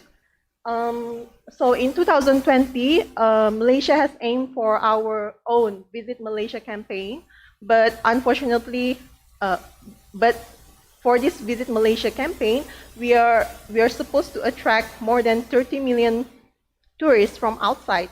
And actually, tourism has accounted for 5.8% of the country's GDP in 2018, which is more than 41 billion ringgit Malaysia for the nation during the first half of 2019. However, because of COVID-19, it has created a lot of loss, which is approximately 560 million ringgit Malaysia of revenues. And also among 56,000 workers in hotel industry, 2,000 people were said to be laid off, and 17% were asked to take unpaid leaves, and more than 9% got pay cut. And also for electric and electronic sectors, it has created a loss of more than 7 billion ringgit Malaysia. And for social security, education, social and cultural, so in Malaysia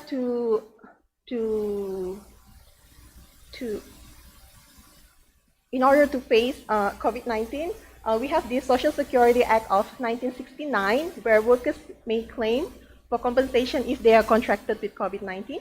And also, the government has created a 6-month moratorium for repayment for personal loans and moratorium for small, medium enterprise. And also for education, like any other countries, we are also doing our online class. But because of this, there is a marginalized and low-income families which does not have access to internet, also electronic devices, and as well for the rural areas. And for the social and cultural, we have created this online wedding norm, which we call as Nikah Online. And also during COVID-19, we have this our biggest religious celebration, but due to COVID-19, we have stopped this. And for those who visit their close relatives, they are compounded with 1,000 ringgit Malaysia. And we have received international aids of medical supplies from China in March, and also Global Fund Program by World Health Organization. And of course, as everyone, in 2020, we are supposed to have the Tokyo Olympic Games, where Malaysia aimed to get our first gold medal. But this is going to be hard because all of the athletes training program has been affected. And For those athletes qualified for Tokyo Olympic Games, they were trained under quarantine states, and also the Malaysian Games on July 2020 has been postponed to next year. Okay, I will pass on to Sarah. So I will talk more about challenges. Of course, there's a lot of challenges, but I'm going to share with you 4 of the most talked about in Malaysia. So, of course, the first one is about internet penetration. Although you know that Malaysia has pretty much 80% penetration in Southeast Asia, but if you're living in the urban areas, then of course you definitely get internet easily. But for those living in the deep forests of Pahang and perhaps in remote areas like in Sabah, Sarawak, then it's going to be really hard to get. So if you notice in social media, there's one lady who's actually a university student. She has to climb a tree in order for her to receive Wi-Fi, just so that she can attend classes. And then our government has developed 2 kinds of application, just like any other countries. We have My Sejahtera, which was developed by Ministry of Health, consisting of all the COVID-19 health guidelines, including information on the nearest health facilities. And then there's also Hotspot Tracker, whereas on the other hand, Ministry of Science, Technology and Innovation developed My Trace app, which the reason for this app is to identify of those in close proximity to an infected person. And then of course, during this pandemic, there's definitely a lot of spreading of fake news. So in order for us to counter this, it's really a huge problem. So a total of 266 cases have been identified. 30 cases has been charged at court level, 11 cases in firm warning, and 18 offenders confessed guilt. So what our government did is to develop official website called sebenarnya.my, literally translated as truth.my, which give the real-time news approved by the ministry. And this website is supported by the federal government and agencies such as Royal Military Police and Malaysian Communication and Multimedia Commission. And availability of screening test kits. Truthfully speaking, Malaysia did not have shortage of test kits, but what we have been relying so far is on the PCR test, which diagnose the presence of the novel coronavirus, which typically takes around 6 hours. And if the volume is quite huge, then it'll take up to 48 hours.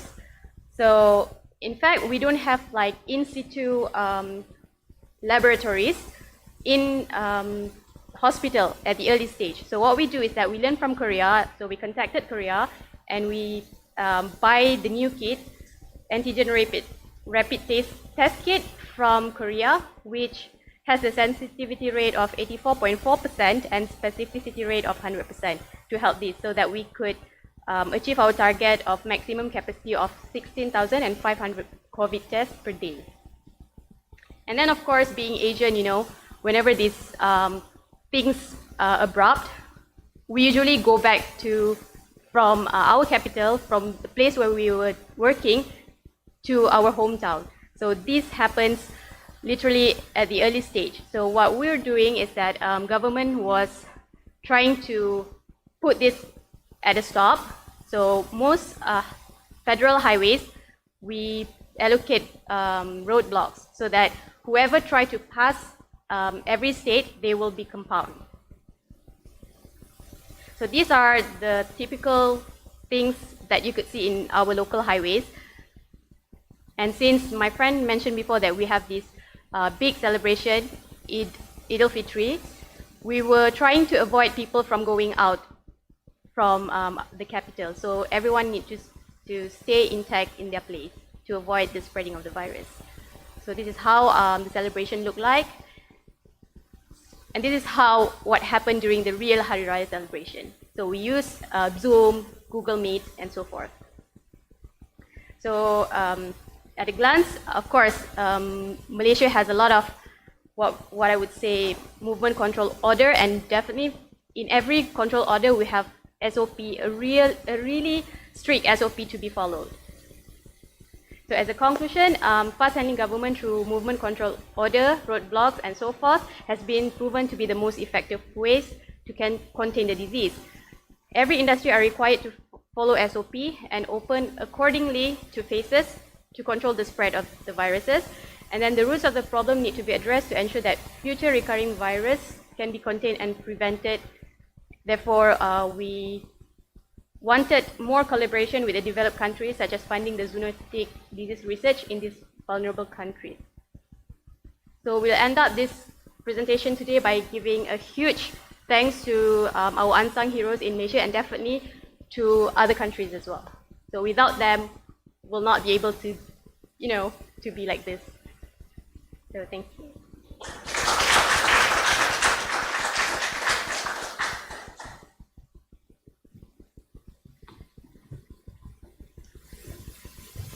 Thank you very much. The presentation was from Team Malaysia.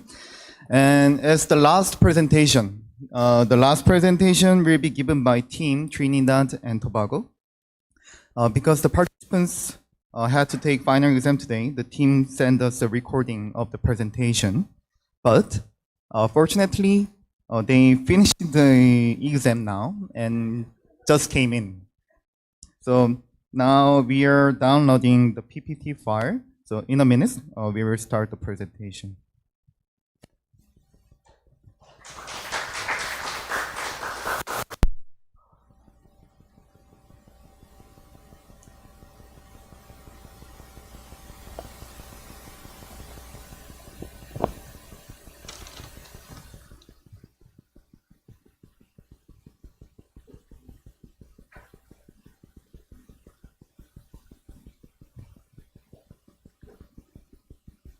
Okay, hello everyone, y'all can hear me, right? Okay, great. I'll try to be short. This is today, okay, my name is Marianne, nice to meet everyone, and I will be presenting the COVID-19 country report for Trinidad and Tobago. I belong to the Department of Chemical and Biological Engineering, and I'm currently pursuing a master's in bioengineering. Okay, so the agenda for today is as follows. I'm going to start with a brief introduction of Trinidad and Tobago because I'm not too sure who knows too much about my country. So, for those who don't know, we're a twin island republic consisting of Trinidad and the smaller island Tobago. Together we have a population of about 1.36 million, and we are described as a diverse, multicultural and multiracial society. Our economy is mainly fueled by the oil and gas sector, together with tourism. Since we're going to describe the COVID situation, I thought it would make sense to describe our public healthcare system, which could be accessed free of charge by all residents.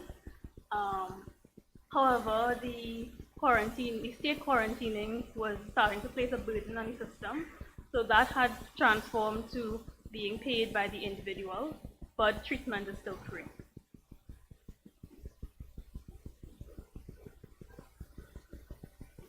Okay, so as I said, Carnival is one of the major events on our tourism calendar, and actually, so this is like an event. Hello everyone, my name is Marian Chang, and today I will be presenting on the COVID-19 country report for Trinidad and Tobago. I belong to the Department of Chemical and Biological Engineering, and I am pursuing currently a bioengineering master's degree.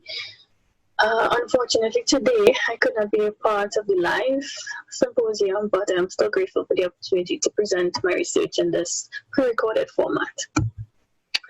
Okay, so the agenda for today is as follows. I'm going to just give a brief introduction of the Republic of Trinidad and Tobago.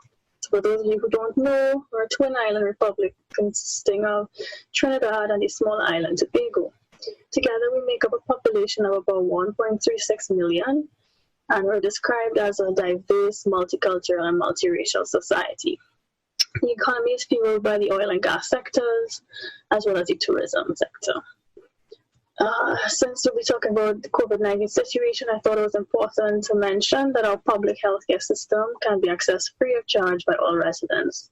However, the state quarantine has become a burden on the government, and this payment structure is now paid by the individual. However, the treatment costs are still free. The major event on our tourism calendar is Carnival, which is displayed in these pictures. Carnival is a full two-day event where masqueraders parade in the streets with their costumes from the Lost Tribe as shown in the pictures. This year, Carnival actually fell on the 24th and 25th of February, and many citizens were concerned about the spread of the disease during this parade. However, the event went on, the festivities went on as planned, and there were no recorded cases at this time. However, the first case came about 16 days later on March 12th. This village was a multi-cultural society with two Hindu festivals, a Muslim festival and a Christian festival highlighted. So now just show the chronological timeline of the events of COVID. As of January 31st, COVID was adjusted under the Public Health Ordinance Act in order to make special provisions for COVID-19. On 11th, it was declared a pandemic. Then our first case came one day later. On the 21st, we had a rise in cases to about 50. Full border closures one day later, and we had our first stay-at-home order issued on the 29th of March, which had to be subsequently extended until May 15th. Due to the stabilization of cases, we then had the reopening of phase 1 starting on May 10th. So globally, if you look at the statistics, with respect to the number of active cases among the regions, the Caribbean has around 50% active cases, and the other regions do not deviate too much from this figure. So I think this is a better representation to compare all of the regions rather than these large statistics. With respect to CARICOM member states, Trinidad and Tobago can be seen to have few cases with respect to their other members. These member states do not, however, include Puerto Rico and Dominican Republic, which also has a high number of cases within the region. This shows the specific cases for Trinidad and Tobago, which will be discussed in more detail in the next slide. Demographically, it can be seen that women were more disproportionately affected by the virus. It's a little bit outdated, but the majority of our cases would have occurred at this time, with 114 cases. So from the total number of cases, most were sporadic or due to imported cases, with the vast majority occurring from the cruise ship.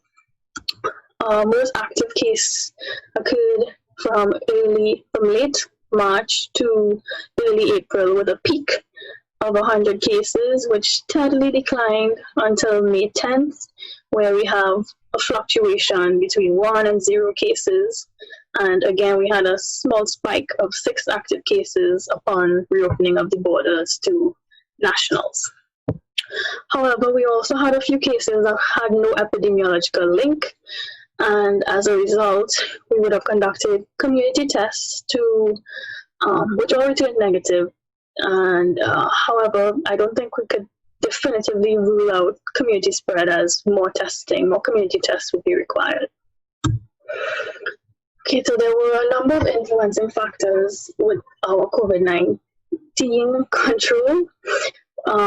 One such category was an international cooperation. So China would have donated PPE to our frontline, which helped our frontline workers. Additionally, the Canadian government would have supplied funds through PAHO for diagnostic equipment, other medical supplies, etc. With respect to the government, they would have been monitoring the situation globally, and as a result, imposed travel bans on passengers arriving from China within 14 days of their departure. and later other countries were added to that list due to the continuous monitoring.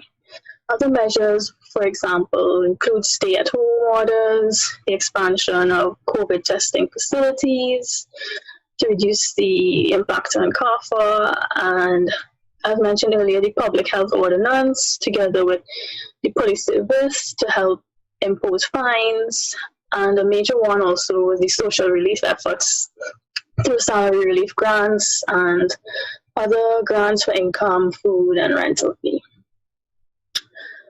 Through academia, the Ministry of Health would have collaborated with experts from the UWI Medical Sciences Complex from time to time. Regionally, CAFA is the single public health agency. And in addition to testing, they also have a periodic situation reports, technical advice, and others. So I think they were perhaps one of the most influential in controlling the COVID-19 and like one of the main actors. CARICOM would have been, CARICOM consists of 20 countries that collaborate together to for economic integration and foreign policy, etc. So CARICOM especially tried helping Haiti reduce their prison overcrowding and other member states, as Haiti currently has 5 times the maximum capacity in some of their detention facilities. Looking at the private sector now, it was reported that 10 ventilators were donated from oil and gas companies, and this would have helped boost our ICU department, sorry. Also, community-based organizations and NGOs would have also contributed to daily supplies for vulnerable communities. So how has this exactly impacted Trinidad and Tobago? Well, early approximates of budget deficits were around 4.5 billion, but this was actually recently adjusted to around 14.5 billion in the mid-year review report by the Honorable Minister of Finance like a week ago. And also too, with border closures, our tourism sector across the entire Caribbean, which is generally heavily reliant on this sector, as it employs around 2.4 million people. So this would have also been greatly impacted. Education-wise, tertiary examinations would have been delayed by a few weeks, but I think the primary and secondary schools would have suffered more and been more affected as their exams are still being scheduled right now. The retrenchment is also another important effect, specifically with respect to like the airline industry and other industries that could not work from home. So they would have been worstly affected by the COVID-19 effects. So some of the challenges as a result of these impacts, these budget deficits will now further increase our debt to GDP ratio to just over about 70% now. This gives us less spending money and room for development. As a result, alternative revenue streams should be explored. So in this same vein, Professor Carl Theodore, an economist, suggested import substitution to decrease our reliance on global imports and increase our production of, say, foods that we usually import, so that these savings can be transferred towards our exports like oil and gas, cement, iron, tobacco, etc., and well, new ones as well.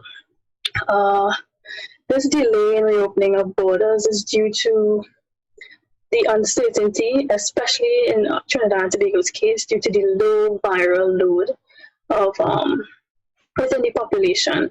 So we're at a high risk of contracting the disease, and as a result, the reopening of the border has to be carefully considered. Loss of jobs could lead to increase in crime as the government's efforts to provide safety nets with social relief grants would not be able to incorporate everyone, and as a result, crime could potentially increase.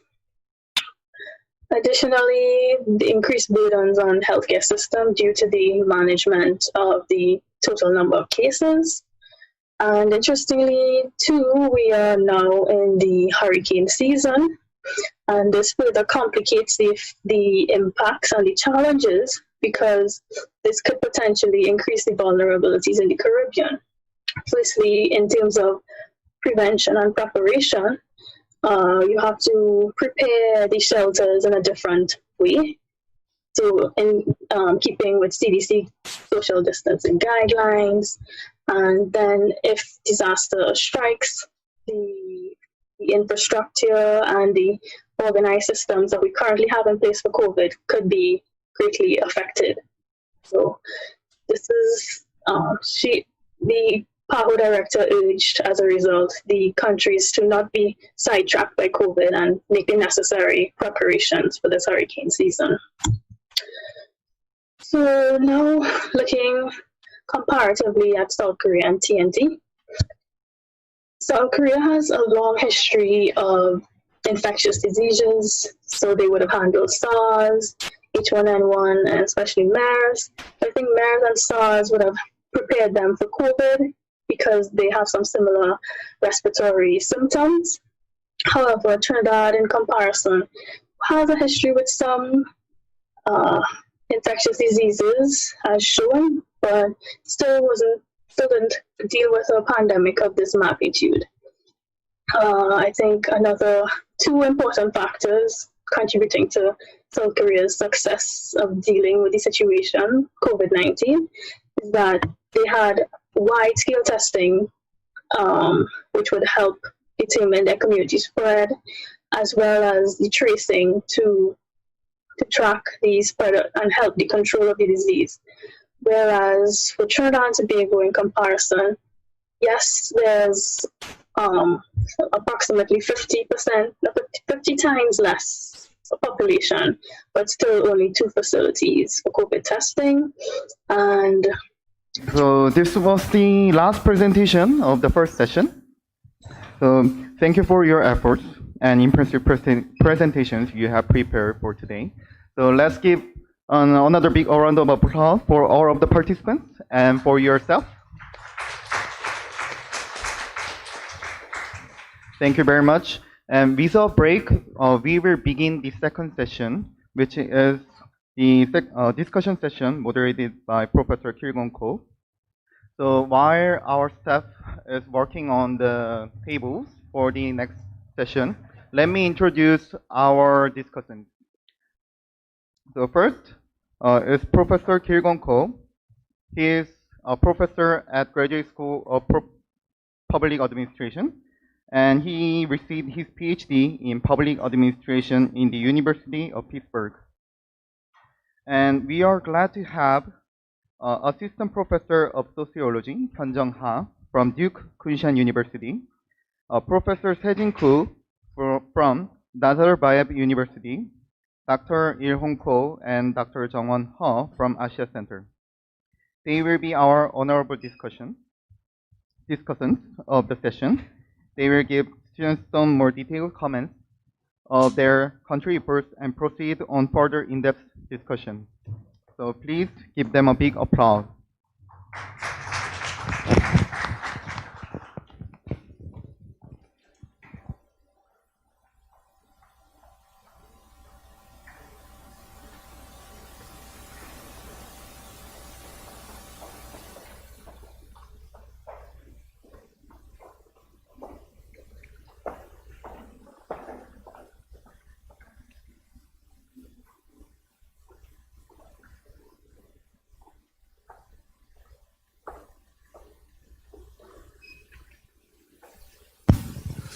It must be a long day, right?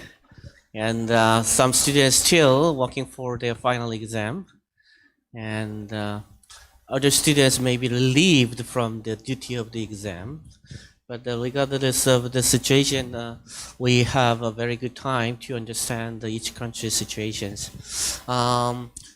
This session is for the discussion, and in this discussion session, we invite all the distinguished doctors who involved in reviewing all the country report, and they are very familiar with what are the strengths and the weakness of your report. So they will give some comments, and after having some comments from our panelists, and then we will take some questions from the floors, and probably you must have a lot of the questions during your preparing the reports.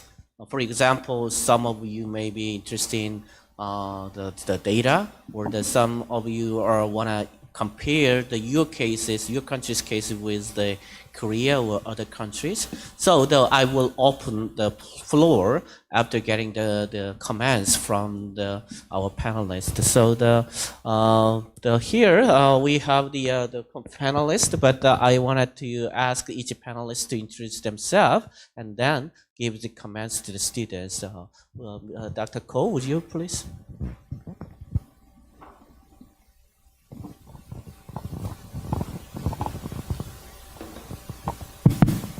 Hello everyone, my name is Irong Ko. I'm actually an archaeologist, and I'm currently based at Seoul National University Asia Center as a research fellow.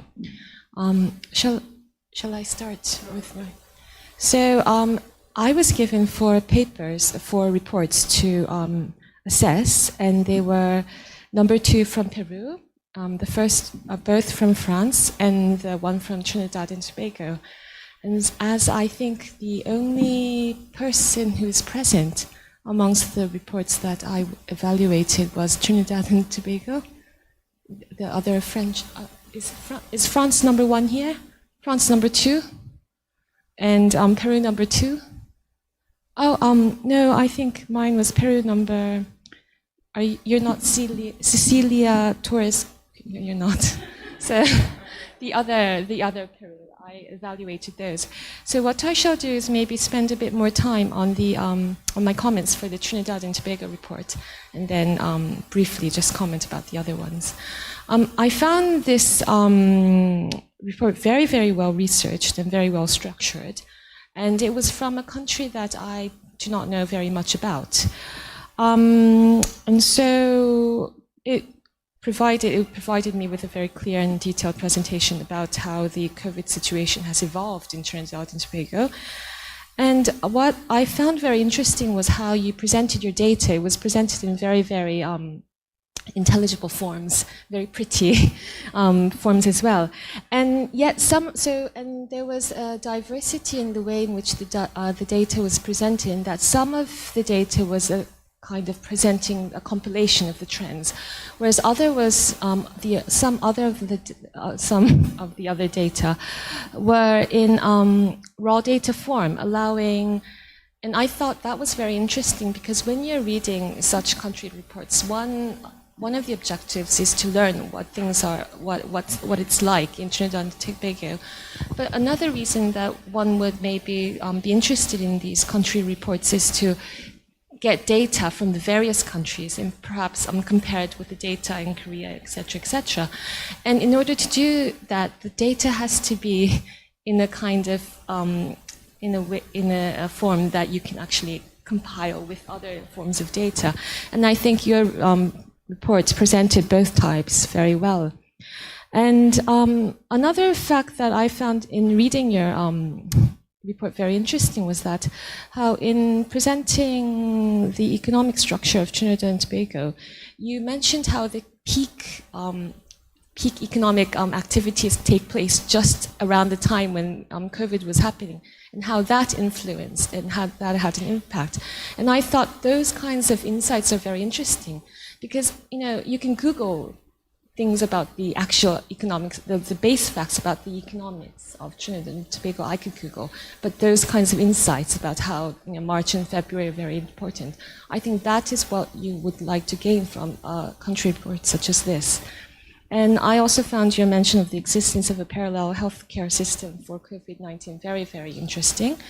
And also, your mentions of the salary grants and I think especially the salary grant bit is interesting because it would provide maybe later act as a useful tool to compare the different responses in terms of unemployment, etc. I also, and the other thing I found really interesting about the report was where you were mentioning the tropical climate aspect about, because it's very tropical, people like to congregate outside. And I suppose one of the problems is then with the carnivals and things like that, when you're outside in these densely dense numbers, COVID might spread widely. But then it's very interesting because currently the Korean government is saying if you're outside, you don't have to wear a mask. It's when you're inside that you have to wear a mask. So I was wondering if this kind of outdoor activity aspect of Trinidad and Tobago may have influenced the way in which your cases have dropped. And also, in relation to your presentation, I also found your comments about how, in preparation for the hurricane season, how the new normal is now required in terms of that kind of disaster relief. And so these were all very good, interesting points. I was thinking, however, that perhaps you might have, because you obviously have the means to access very good data, so perhaps if you were to update this report, you could present in more raw forms the various types of data that you presented in the compiled forms. And yes, one of the things that I found very interesting was how you mentioned how because Trinidad and Tobago is a very multicultural, multi-religious society, it's not like in Korea where you could offer food because it might not meet the dietary standards of the different people. So you were saying in your report that they gave it to the religious institutions and they were the ones that handed this out. And I was quite curious to know how this worked, but you didn't go into that in depth. And I think someone from another country would be very, very interested in that aspect.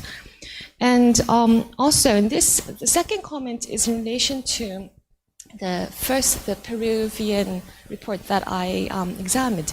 It was saying that in Peru, not only domestic violence, but sexual violence towards children and teenagers increased as a result of everyone being in lockdown. And I was wondering, if you could talk about maybe, because when you were talking about the social aspects, it was social in terms of society, but not very social in terms of how it influenced the individual. And so perhaps if you were to update your report, you could talk about that as well. Thank you. Thank you very much. Each panelist prepare their own comment in a document form. So if you need their comment, then we will send each the panelist the comments to you through the email. Okay. And the next speaker is Dr. Ha. Good afternoon, everyone. My name is Hyunjung Ha, and I'm a visiting research fellow at Seoul National University's Asia Center, and I'm also an incoming assistant professor of sociology at Duke Kunshan University, located in China. So due to current situation with COVID-19, I wasn't able to get a visa to move to China this summer. So unfortunately, I am going to start my career here in Seoul, teaching online. But fortunately, I was able to join this symposium, which I think very grateful. So I would like to congratulate all of you, awarded or not, for completing a research paper about such an important topic with grave impacts on human history. So serving on a review committee, it was such an exciting opportunity for me to learn a lot about how different countries and different political actors have responded to COVID-19. Differently from Dr. Ko, I think I would provide a general comment comments I had while reading your papers. I read 4 papers on Iran, Uzbekistan, Peru, and Trinidad and Tobago. So the papers we reviewed focus on safety measures and medical and policy responses to contain the spread of the disease. And it was very helpful to understand how other countries have reacted differently or similarly to the pandemic. Some of the good things that those papers did really well include they provided detailed investigations about how political actors implemented such different policies. But at the same time, the papers used properly figures and images and sources also in their own languages. Otherwise, we're not able to accessible to many people. And I really also want to praise that you use some of the comparative perspectives to understand how your own countries responded to COVID-19 similarly or differently to their reactions to those existing or historical diseases that they had to deal with, and also your comparison with the South Korean case. And I have some of the suggestions that I want to make for your improvement if you are considering any kind of publications or even a collaborative work to promote more of a comparative perspective. So I find that some of the papers were largely descriptive, so they provide a lot of detailed, good information, helpful information, but I would like to see more of an analytical perspective. So the questions can come including what kind of political systems were more effective or responded more successfully compared to others, what kind of policies paid off while others were not, and what kind of social and cultural responses were like, and what did happen, what kind of responses helped control the situation from the civil society perspective.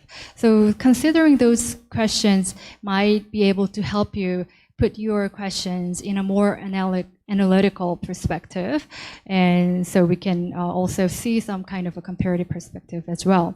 And the second comments or suggestion that I would like to make is, while we know that the virus has hit the elderly and to those with underlying disease quite harsh, but we would also want to know what kind of social and cultural contexts the countries had, especially with some of the more vulnerable groups, who are more weaker groups, or who had weaker ties with the government. So weaker ties with the government. So those questions, or including some other questions like what are the particular social structures and institutions that have caused massive infection, for example. So we could think about some South Korean cases with patients with mental illness or patients with rehab centers and nursing homes. They were heavily affected, severely affected by the disease. And we also see some of the religious meetings have becoming a new epicenter of the spread of the disease. And as a sociologist who studies the Middle East, I would like to provide a very brief overview about the current situations of the region. Maybe one of the important lessons that we have learned from this COVID-19 situation would be the virus is equal, but people are not, or society is not, right? So I think I would like to urge you to see the vulnerable parts of the society. So when we think about the Middle East, we have several countries with ongoing civil war, including Syria, Libya, and Yemen. We also have some of the countries with people put in refugee camps, including Lebanon, Turkey, and Jordan. And also we have some of the Gulf areas, Gulf countries with foreign labor workers, mostly coming from South Asia.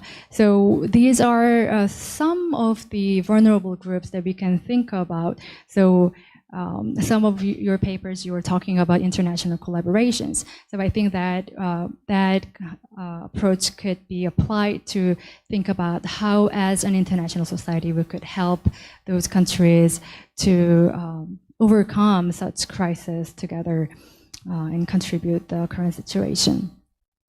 And the other, yes, so right now after Ramadan and Eid Fitr, many Middle Eastern countries are experiencing the second wave of the confirmed cases. So for example, in Iran, more than 200,000 confirmed cases were found as of today, with more than 10,000 deaths. And for example, in Egypt, we have more than 50,000 cases with 4,000 deaths.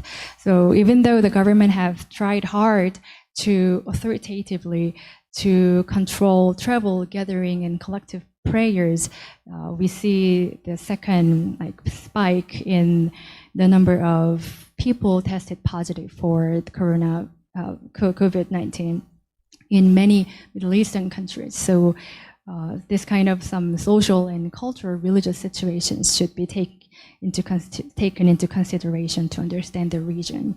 And finally, we have seen xenophobia, racism against Asians across the country, across the globe, and the Middle East was not the exception.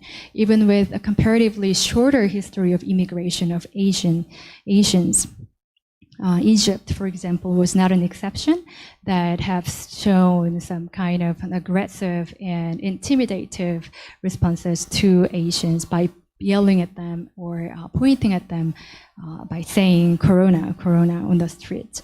So those are social aspects of the COVID-19 pandemic could have more longer term impact. So this is something that we have to consider as an important consider even after the situations are getting better. So I would like to congratulate you all again for your great accomplishment, and also best wishes for your continuing research and studies. Thank you. Dr. Cook, please. Hello everyone, and thank you so much for giving me this precious opportunity to read your papers and give you comments. I just focused more on how to improve the papers to make it a sort of a publishable paper. So I paid attention to the academic format particular. Well, first of all, the paper on the Trinidad and Tobago, this paper provides a great overview on how this country is faring in the COVID-19. I think this is written pretty well in a plain language that can be readable even for those who don't really know about this country very much.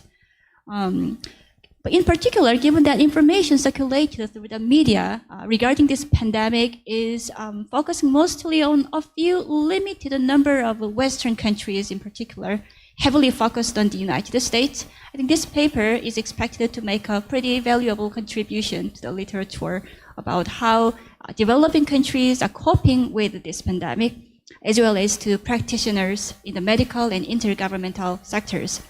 Well, among my comments, I want to just highlight one of the organization issue, the section controlling COVID-19 by different actors. I think this section can be better organized. I suggest each major actor be discussed under subsection title, such as governmental measures, international collaboration, private non-governmental actors, and so on. Also, this section is a bit too brief, broad. As mentioned by Professor Ko, what does it more specifically look like? Religious organizations' distribution of essentials to different racial groups or ethnic groups. If their activities does not worth mentioning more specifically, then I suggest to simply delete this discussion.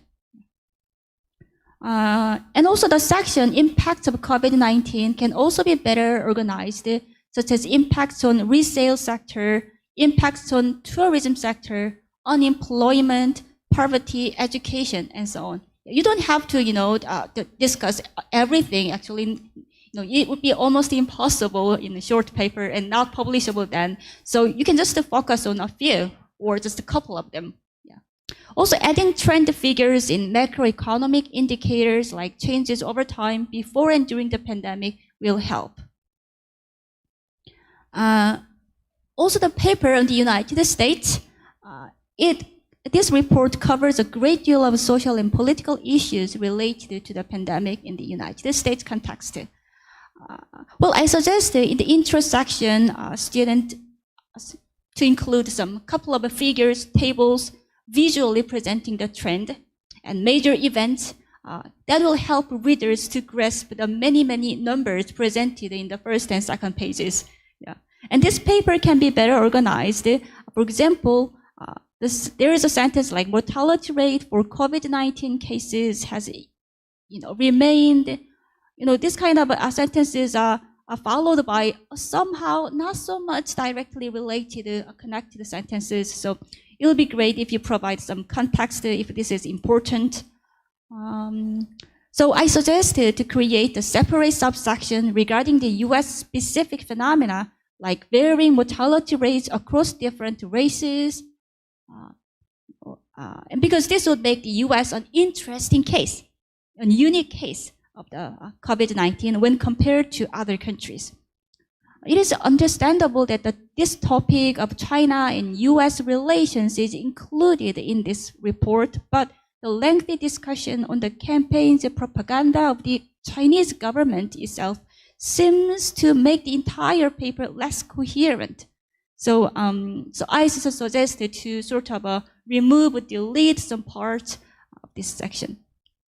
And the sentences are overall too long. Yeah, very hard to read for the readers. And then lastly, a paper on Uzbekistan. I think this paper is also making a valuable contribution to our understanding on developing countries, especially in Central Asia. What caught my eyes in particular is the organization of this paper, successfully making clear divisions between various COVID-19 topics by providing sort of small titles for each small section and subsection. But it could be better formatted as an academic paper. For example, the figures and tables, they always need titles, figure title, table title. Yeah. And also the titles must give a clear hint of what the figure table is about. And the sources as well. And secondly, the government announcements are really well documented here, but those can end up as hot air. It can declare various measures to be taken, but what is also equally interesting is to what extent the government decisions are implemented. There are a lot of issues in Central Asia like corruption. Well, implementation can be a totally different issue in these countries. And also, although it is interesting to learn about Uzbekistan government chartered flights for delivery of its citizens to homeland, as Kazakhstan did, this paper does not provide any specific information further about this. And the first half of that section, impact and challenges of the COVID-19, is about government decisions rather than impact and challenges. So in this section, I suggest you focus more on the changes in macroeconomic indicators before and during the pandemic, changes in the public opinion towards the government, maybe disruption in the provision of medical services, short-term and long-term issues in healthcare workforce, and so on. There are several different kinds of things you can deal with. Of course, you don't have to deal with all of these issues in this paper. Yeah. And overall, while I reading the papers, I became very interested in the issues like how people are responding. So now we learned a lot. I learned a lot through the papers, how governments are responding to the pandemic, but how ordinary people are responding to it. Well, as an expert in Central Asia, the problem in Central Asia is that people really don't trust what government says. This is a really big problem. First of all, the government has to say, okay, the COVID-19, you don't have to worry very much. Life has to continue. it's okay. At the same time, they have to say COVID-19 is real. So people, a lot of people are saying in these countries, well, the government is sort of lying, and we don't really trust what they are saying, and maybe it's fake. Maybe somebody is trying to get benefit from it.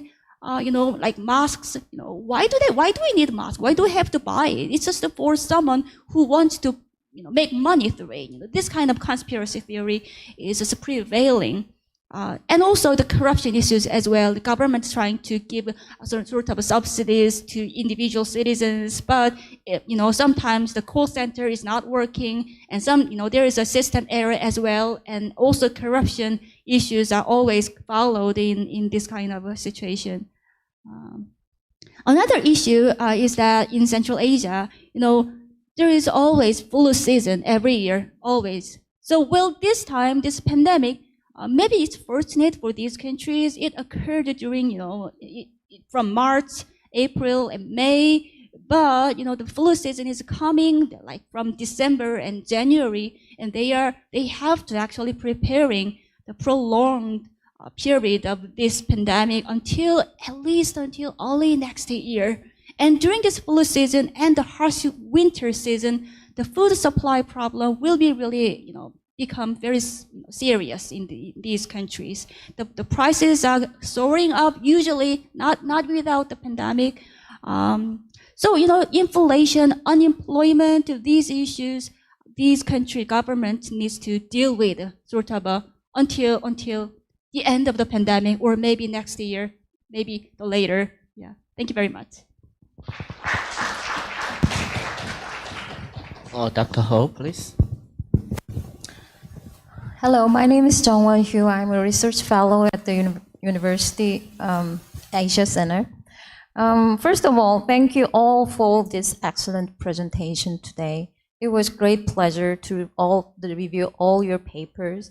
It was also very great learning experience for me too, because as research fellow at the Asia Center and also a member of Seoul National University COVID-19 Research Network, I'm collecting the data and analyze them to find a way to contain COVID-19 pandemic every day.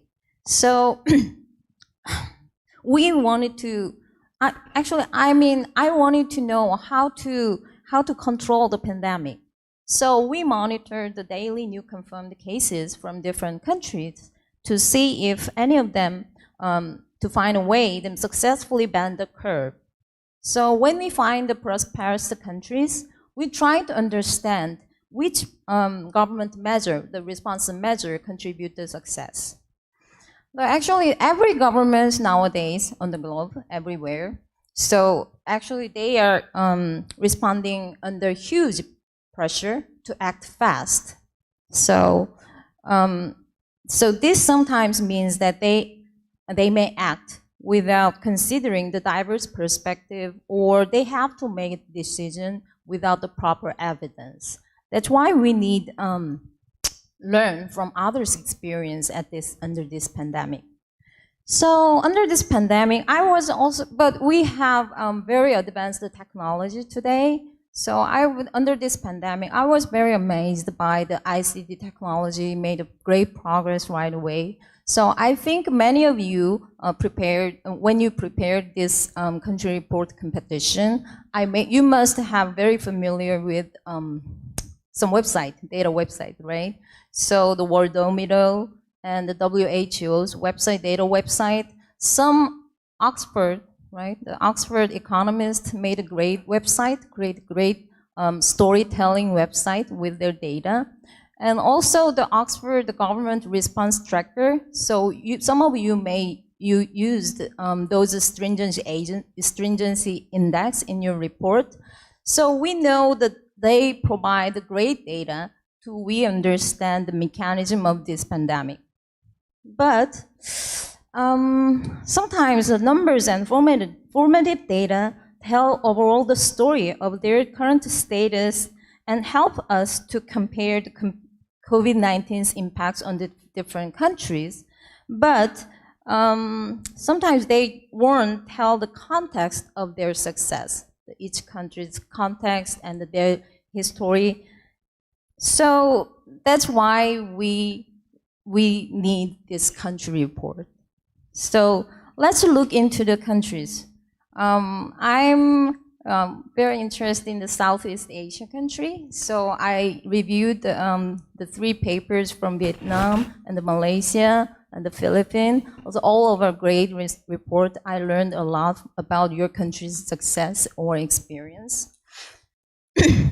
So Southeast countries are relatively very less infected than other countries. That is amazing. So some of the countries, Indonesia and Singapore, are still struggling with the pandemic infection cases, but Vietnam and the Cambodia and also the Laos, they have the 0 fatal cases. That is amazing because many of the Southeast Asian countries are low or middle or lower income countries.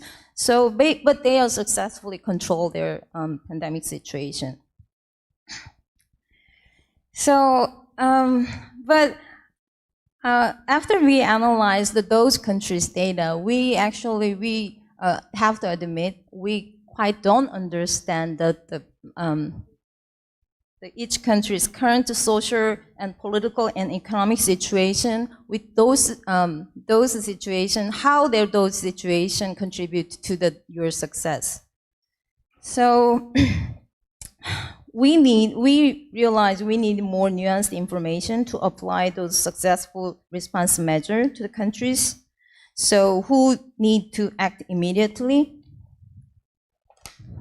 So I'm going to give your individualized comment through the email, but I want to introduce some of the research questions I was very impressed by in our grand prize winner from Vietnam, #1 team. So their research question is here. Vietnam so far has recorded only more than 300 cases and no deaths. It has been over a month since the country had no new cases in the community, and Vietnam is starting to reopen economic and social activities. What makes Vietnam a populous lower middle income country in Southeast Asia with more than 1,000 kilometers of borders with China, with many difficulty and constraints in finance and health system, was able to achieve such impressive results?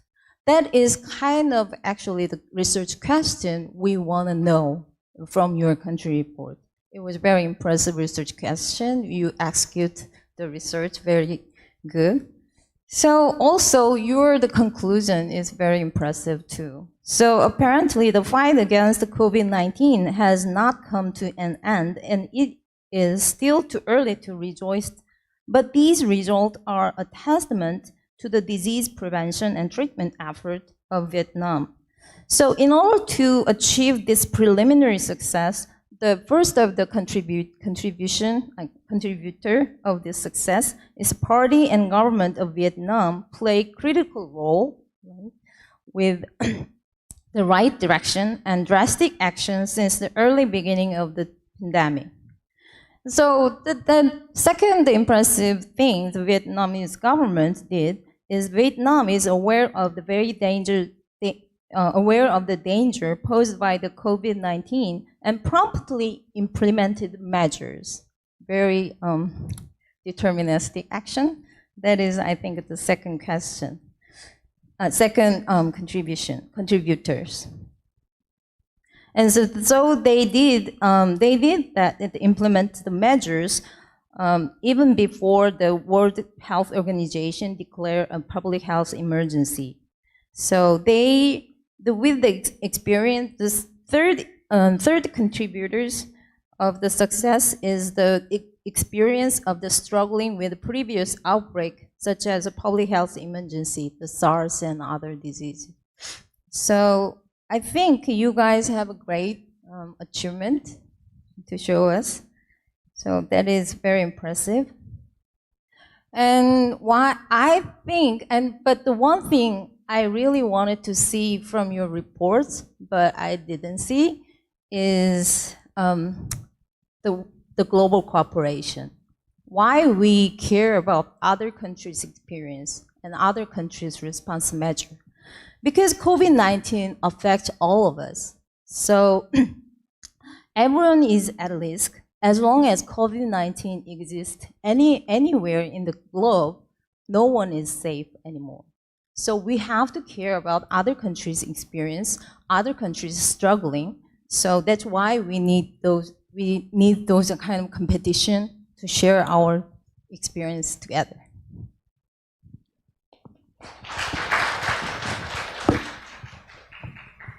Okay, thank you very much. As the chair of this discussion sessions, I have to summarize all the comments, but it's very difficult to do that. All the panelists provide very useful comments.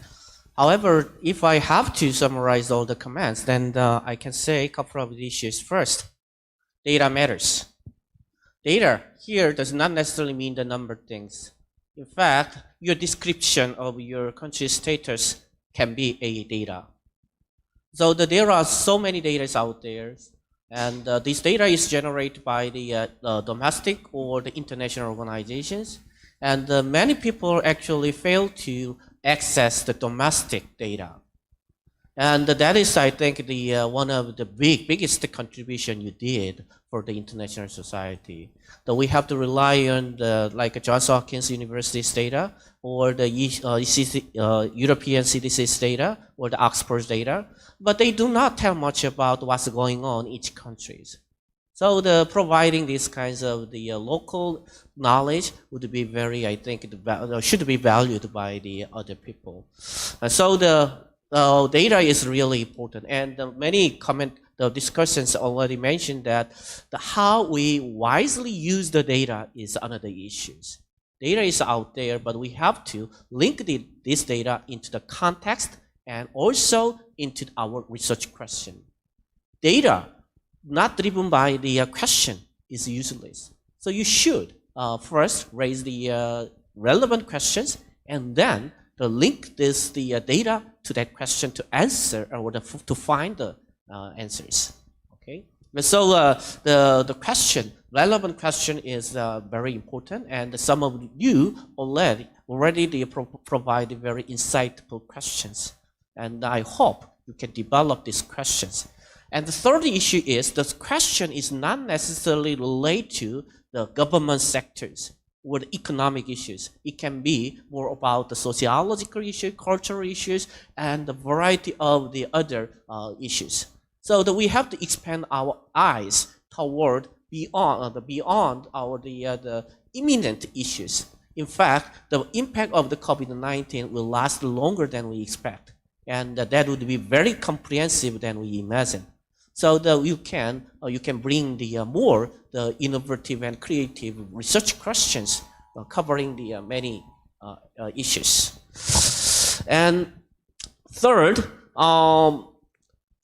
many students talk about the role of the governments, and some discussions already mentioned that the governments play a significant role, but there are other actors out there. And these actors can be international organization, or the civil society organization, or even the individuals.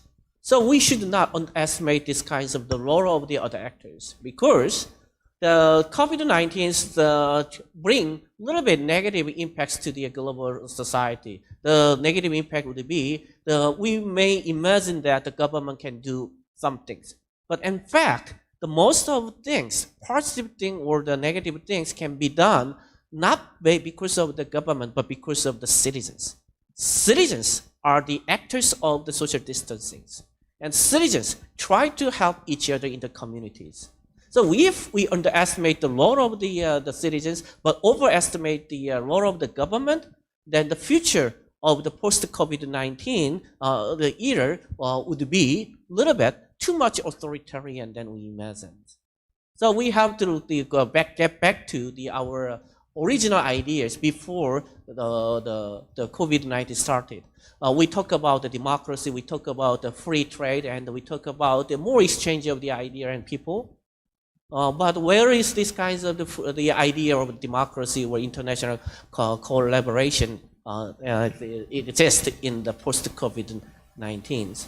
we talk too much about the active role of the government and the travel bans or the controlling the humans, the freedoms, and so forth. So they are a little bit concerned about the too much government-centric approach.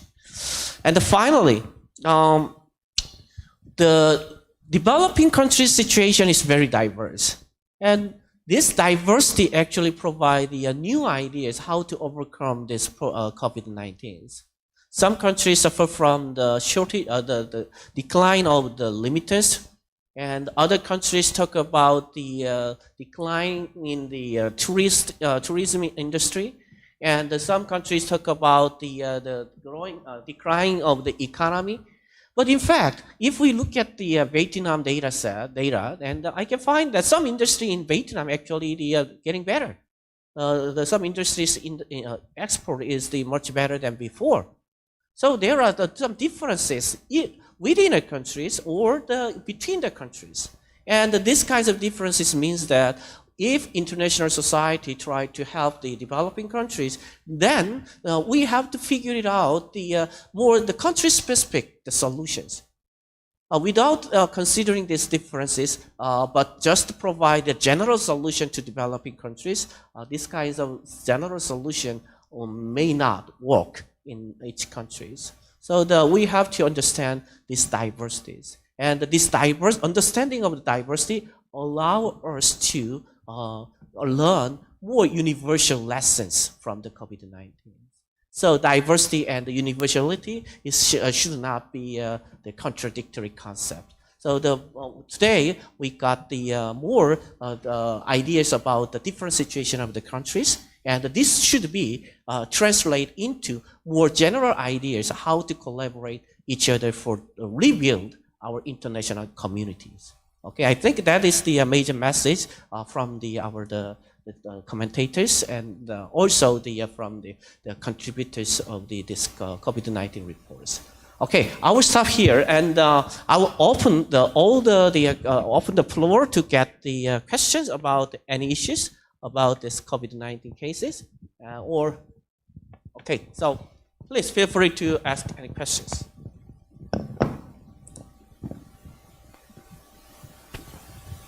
Okay, please. Would you identify yourself first? Of course, I know you. My name is George Asensubobi from Ghana, a student of GMPA program. I have a comment, and then I just want to elicit your views on something as well. The comment is on when Professor Ko was speaking about the government-centric approach to dealing with COVID-19.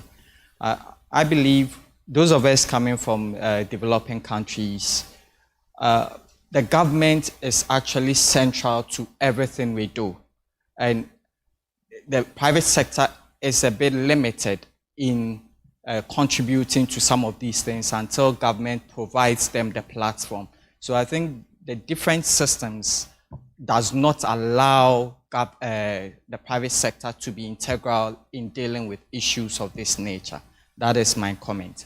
The other thing is I just want to know your opinion on WHO's new protocols in terms of discharging COVID-19 infected people. It so happened that now they are claiming the virus is very potent during the very early stages. Due to that, my country, for instance, over the weekend, we had actually our 14,000 active cases, but we discharged over 10,000 people because we were using a very rigorous approach into discharging people, but because of the new directives, we have to discharge people quite early. So I'm just wondering, what is your opinion on this, especially we looking at dealing with COVID-19 and eventually eradicating it? What is your opinion on the review protocols in terms of releasing patients, because when after 14 days virtually they are no more, they become asymptomatic as opposed to being symptomatic? Thank you. question to me or the other discussion? No, all. to all. Anybody can comment. Okay, the first comment is about me, that he advised me do not underestimate the government. Yes, I'm a professor of public administration. I make money by criticizing the government or supporting the government. So I would not underestimate the role of the government. But the second question is very important, and this is pretty much, I think, the practical question. What will be the best strategy to release the patients? Should it be the 2 weeks or 3 weeks or the earlier? There are many different ideas, and the WHO or international organization do not provide a good idea on that. So are there anyone to answer the question about the appropriate time for releasing the patients? Anyone? George, you should not ask such kinds of things to us. Okay. Well, I can't answer to that question. I'm sorry. Yeah, I'm a social scientist. But the problem is more important problem is that most of the beds are almost fully filled in the hospitals. In case of Central Asian countries, they are accepting only most severe symptom patients only. And most others, they are not accepted almost at all to the hospital. So the problem is how the lack of medical staff who can provide treatment to those patients with severe symptoms, and also the lack of medical staff, the medical medicines in those countries. Yeah, and the painkillers, they are almost sold out in the pharmacies, and people cannot even buy painkillers, just the local communities. So these are actually the most important problems in the Central Asian context, I think. Yeah. Yes.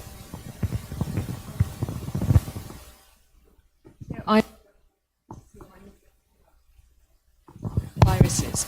But in the news, I was reading how there are different strains of genetic strains of the coronavirus, and there are 3 main strains, are there not? And so you had the one that came earlier in Korea was the one from China, and you have a mutated version, I think, in America, and they say there's another version, and it seems that the mutated version in America is much more virulent, and there have been some suggestions that the second wave in Korea might be related to the strain from America, and if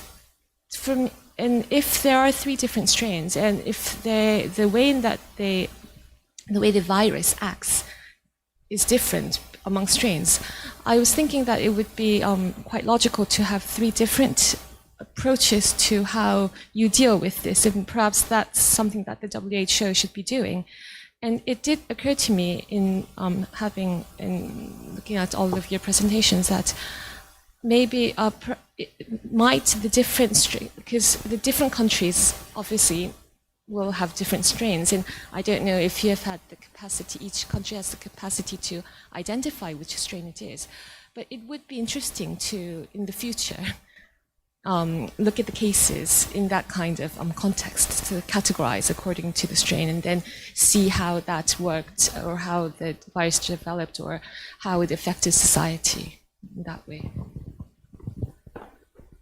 Okay, if I add the 1 cent to the George's question, the first thing is that about the best time for releasing the patients.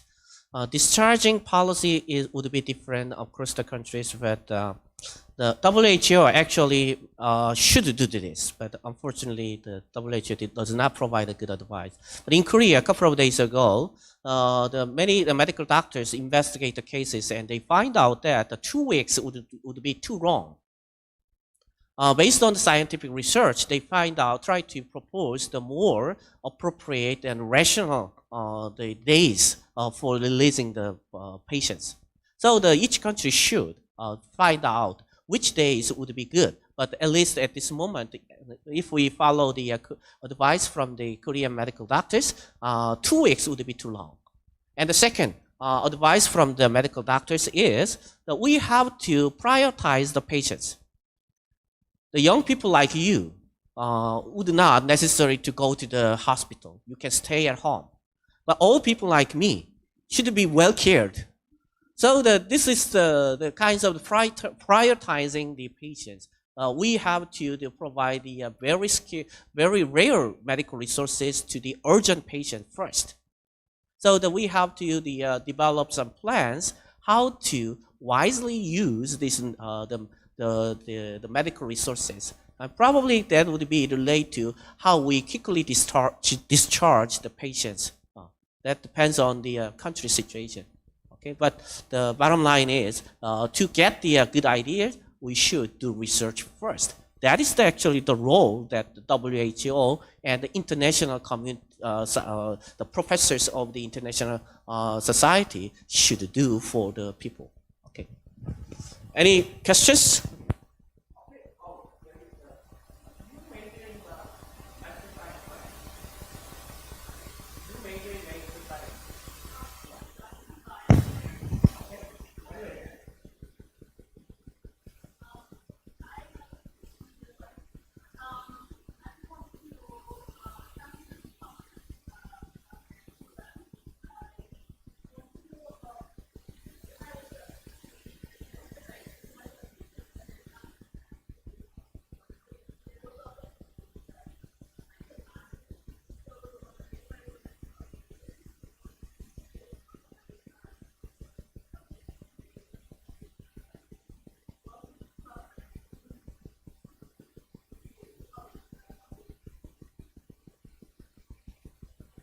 Okay, I should be in charge of these things because okay, I have to clarify the country report project.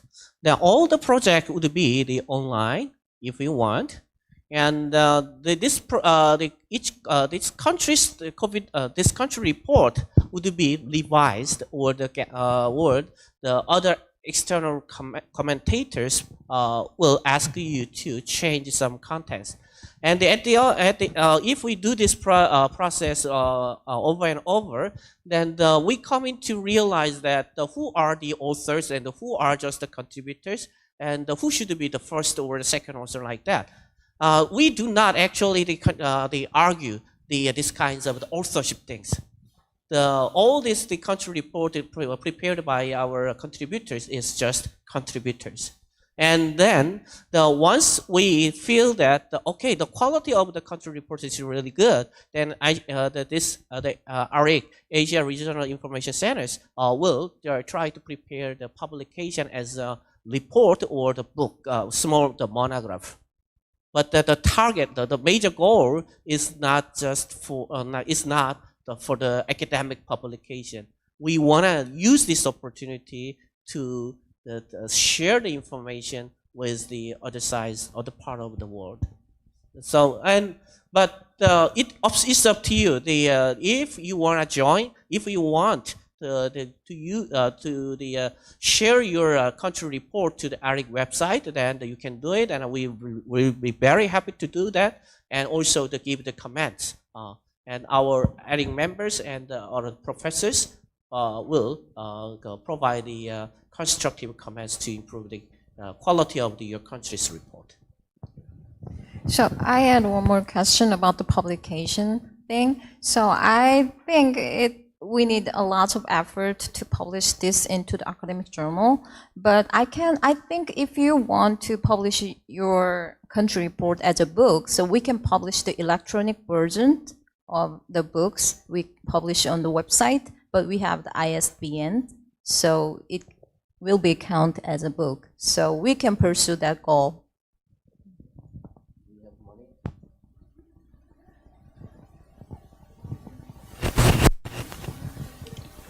Hi, I just wanted to say thank you to my reviewer for the great comments. I wrote it kind of in a rush, so I appreciate that you took the time to even read the whole thing, because I looked at it. I'm so sorry, and thank you. Also, just 1 second, I realized I left something out of my presentation. I just wanted to go on the record and say that I don't blame protesters for speaking out against what happened, and that the situation was considerably worsened by the fact that police used tear gas, and which caused people to cough, which caused people to spread the virus even more. Just wanted to go on the record and say that. Okay, now I have a question. So we've seen in this situation that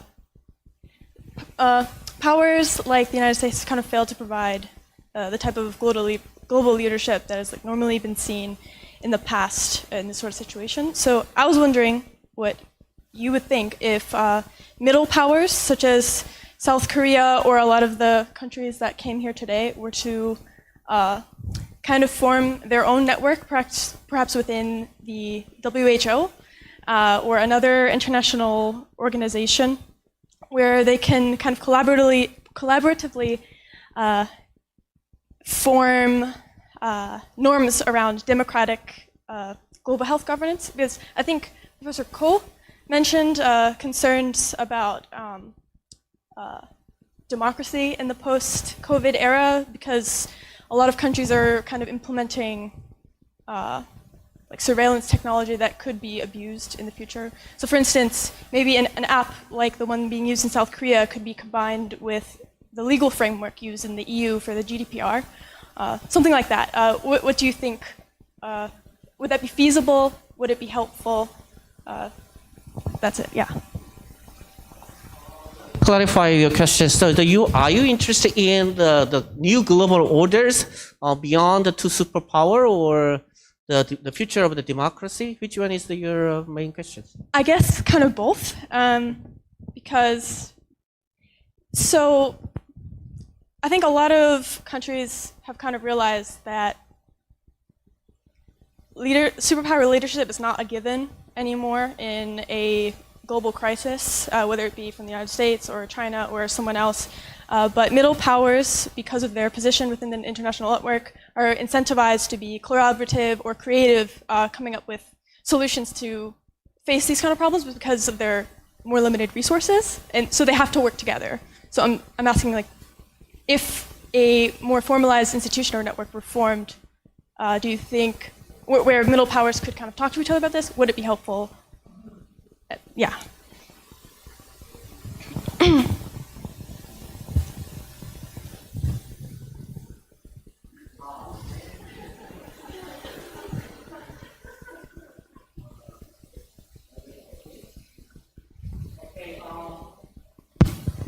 I'm a social scientist, so I'm not much an expert of the IR, international relations. But let me think about these things. We are talking about the United States and China many times. Still, the post-COVID-19 order would be related to China and the United States. And your question is there, would there be the middle ground between the U.S. and China? Unfortunately, history says the third world, we call during the Cold War, there are bipolar system, but many developing countries try to consolidate their international kinds of positions, creating the new alliance. But unfortunately, it was not that much successful. The worst thing is a lot of the economic foundations and the global value chain has been damaged. And it will take a lot of time and resources for the developing country to restore these value chains and their economic foundations. Probably, I think this kinds of dilemma make developing countries try to strengthen their ties with the superpowers. So the developing country may be enforced to choose their alliance. That is, I think, my personal understanding of the post-COVID global international order. Of course, there would be other options, but when you think about the other options, if you want to think about the middle ground, then you have to ask two things. Who will lead this the third group, third countries groups. Second, what would be philosophical or political ideology binding these developing countries? Without the leadership, without ideology, it would not be feasible to formulate this, the third world. Okay.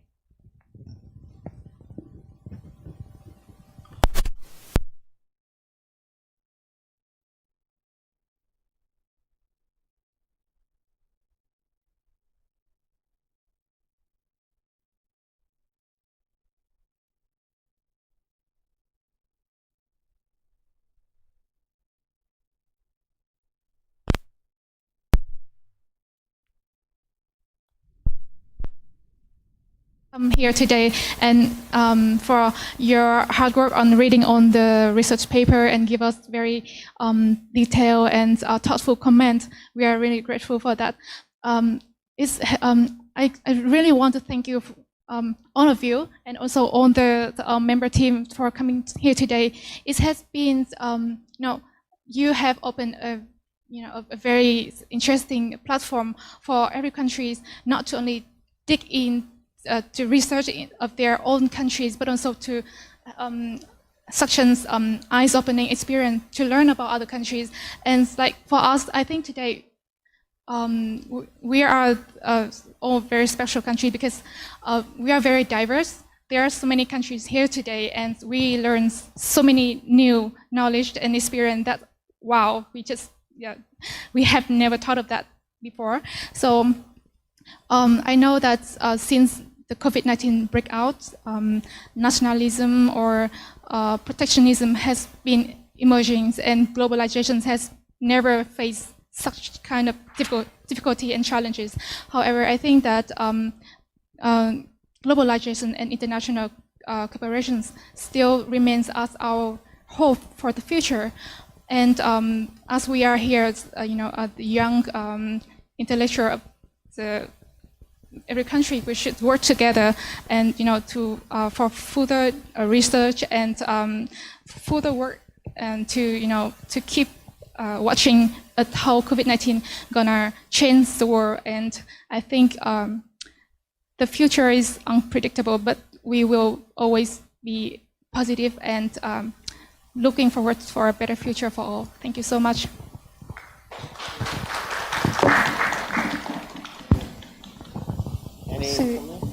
Is there any more question or comments from floor? Yes. Yeah. Thank you. So actually, this is our second competition of the COVID-19 country report. Before we have the campus-wide COVID-19 country report competition, we had the GMPA COVID-19 competition. GMPA means Global Master of Public Administration, which is led by Professor Ko. So before we finish this event, can we join to award that winners? Okay, here is a small Yes. the background. Before starting this SNU level COVID-19 country report competitions, the GMPA, the graduate Global Masters of Public Administration, GMPA program already did this kinds of competition earlier than a month. And then at the time, a lot of the good report actually presented. And so some of them want to participate in the competition, but they want to give more opportunity to other students in the SNU. And so today, I want to celebrate the winners of the GMPA competitions at the same time with this SNU level. It'll be okay? Okay. So who are the So the first, the honorary mention, Roderick Molonga Elikelemi from DR Congo.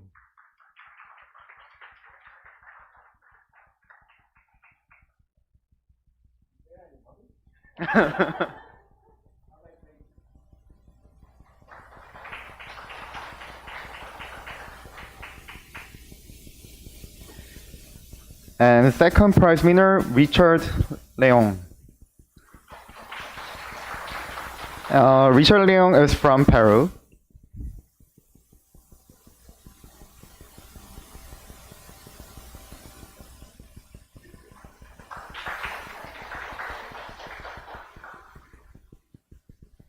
And another second prize winner, George Asenso Broby and Esther Amma Benewa from Ghana.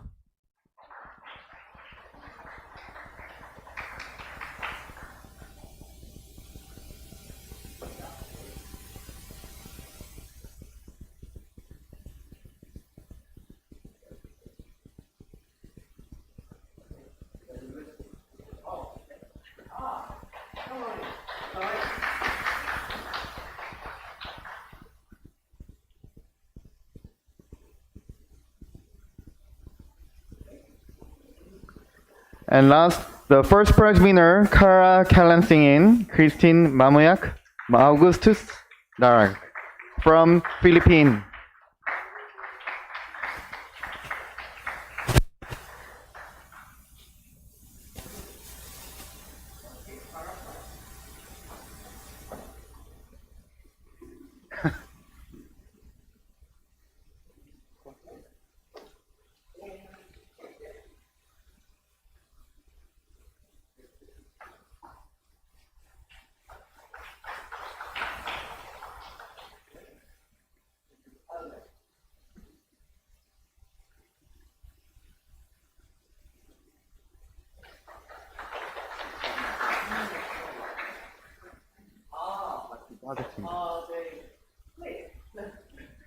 And so Marianne Chang from Trinidad Tobago, she was absent at the moment, so we are giving a prize right now.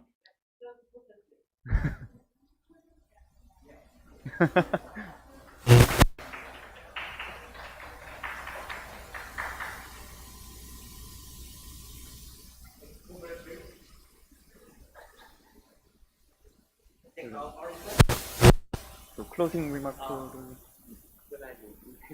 Okay, we are already hungry, so I want you to close this meeting. But this meeting will go in future. Hopefully, if we do this well, work well, then we may have another round of not the competition, another round of symposium to share the ideas. Thank you very much for your contributions, and see you around together. Thank you. Oh, I forget to mention all the staffs of the ERIC who prepare with these wonderful meetings. Thank you. So this is the end of the ceremony. Thank you for your participation, and we need our name tag back. So you can have your contents inside, but we need to have your name tag back. So at the back of the conference room, there is a staff collecting this name tag. So please hand it in. And thank you for your participation again. Thank you.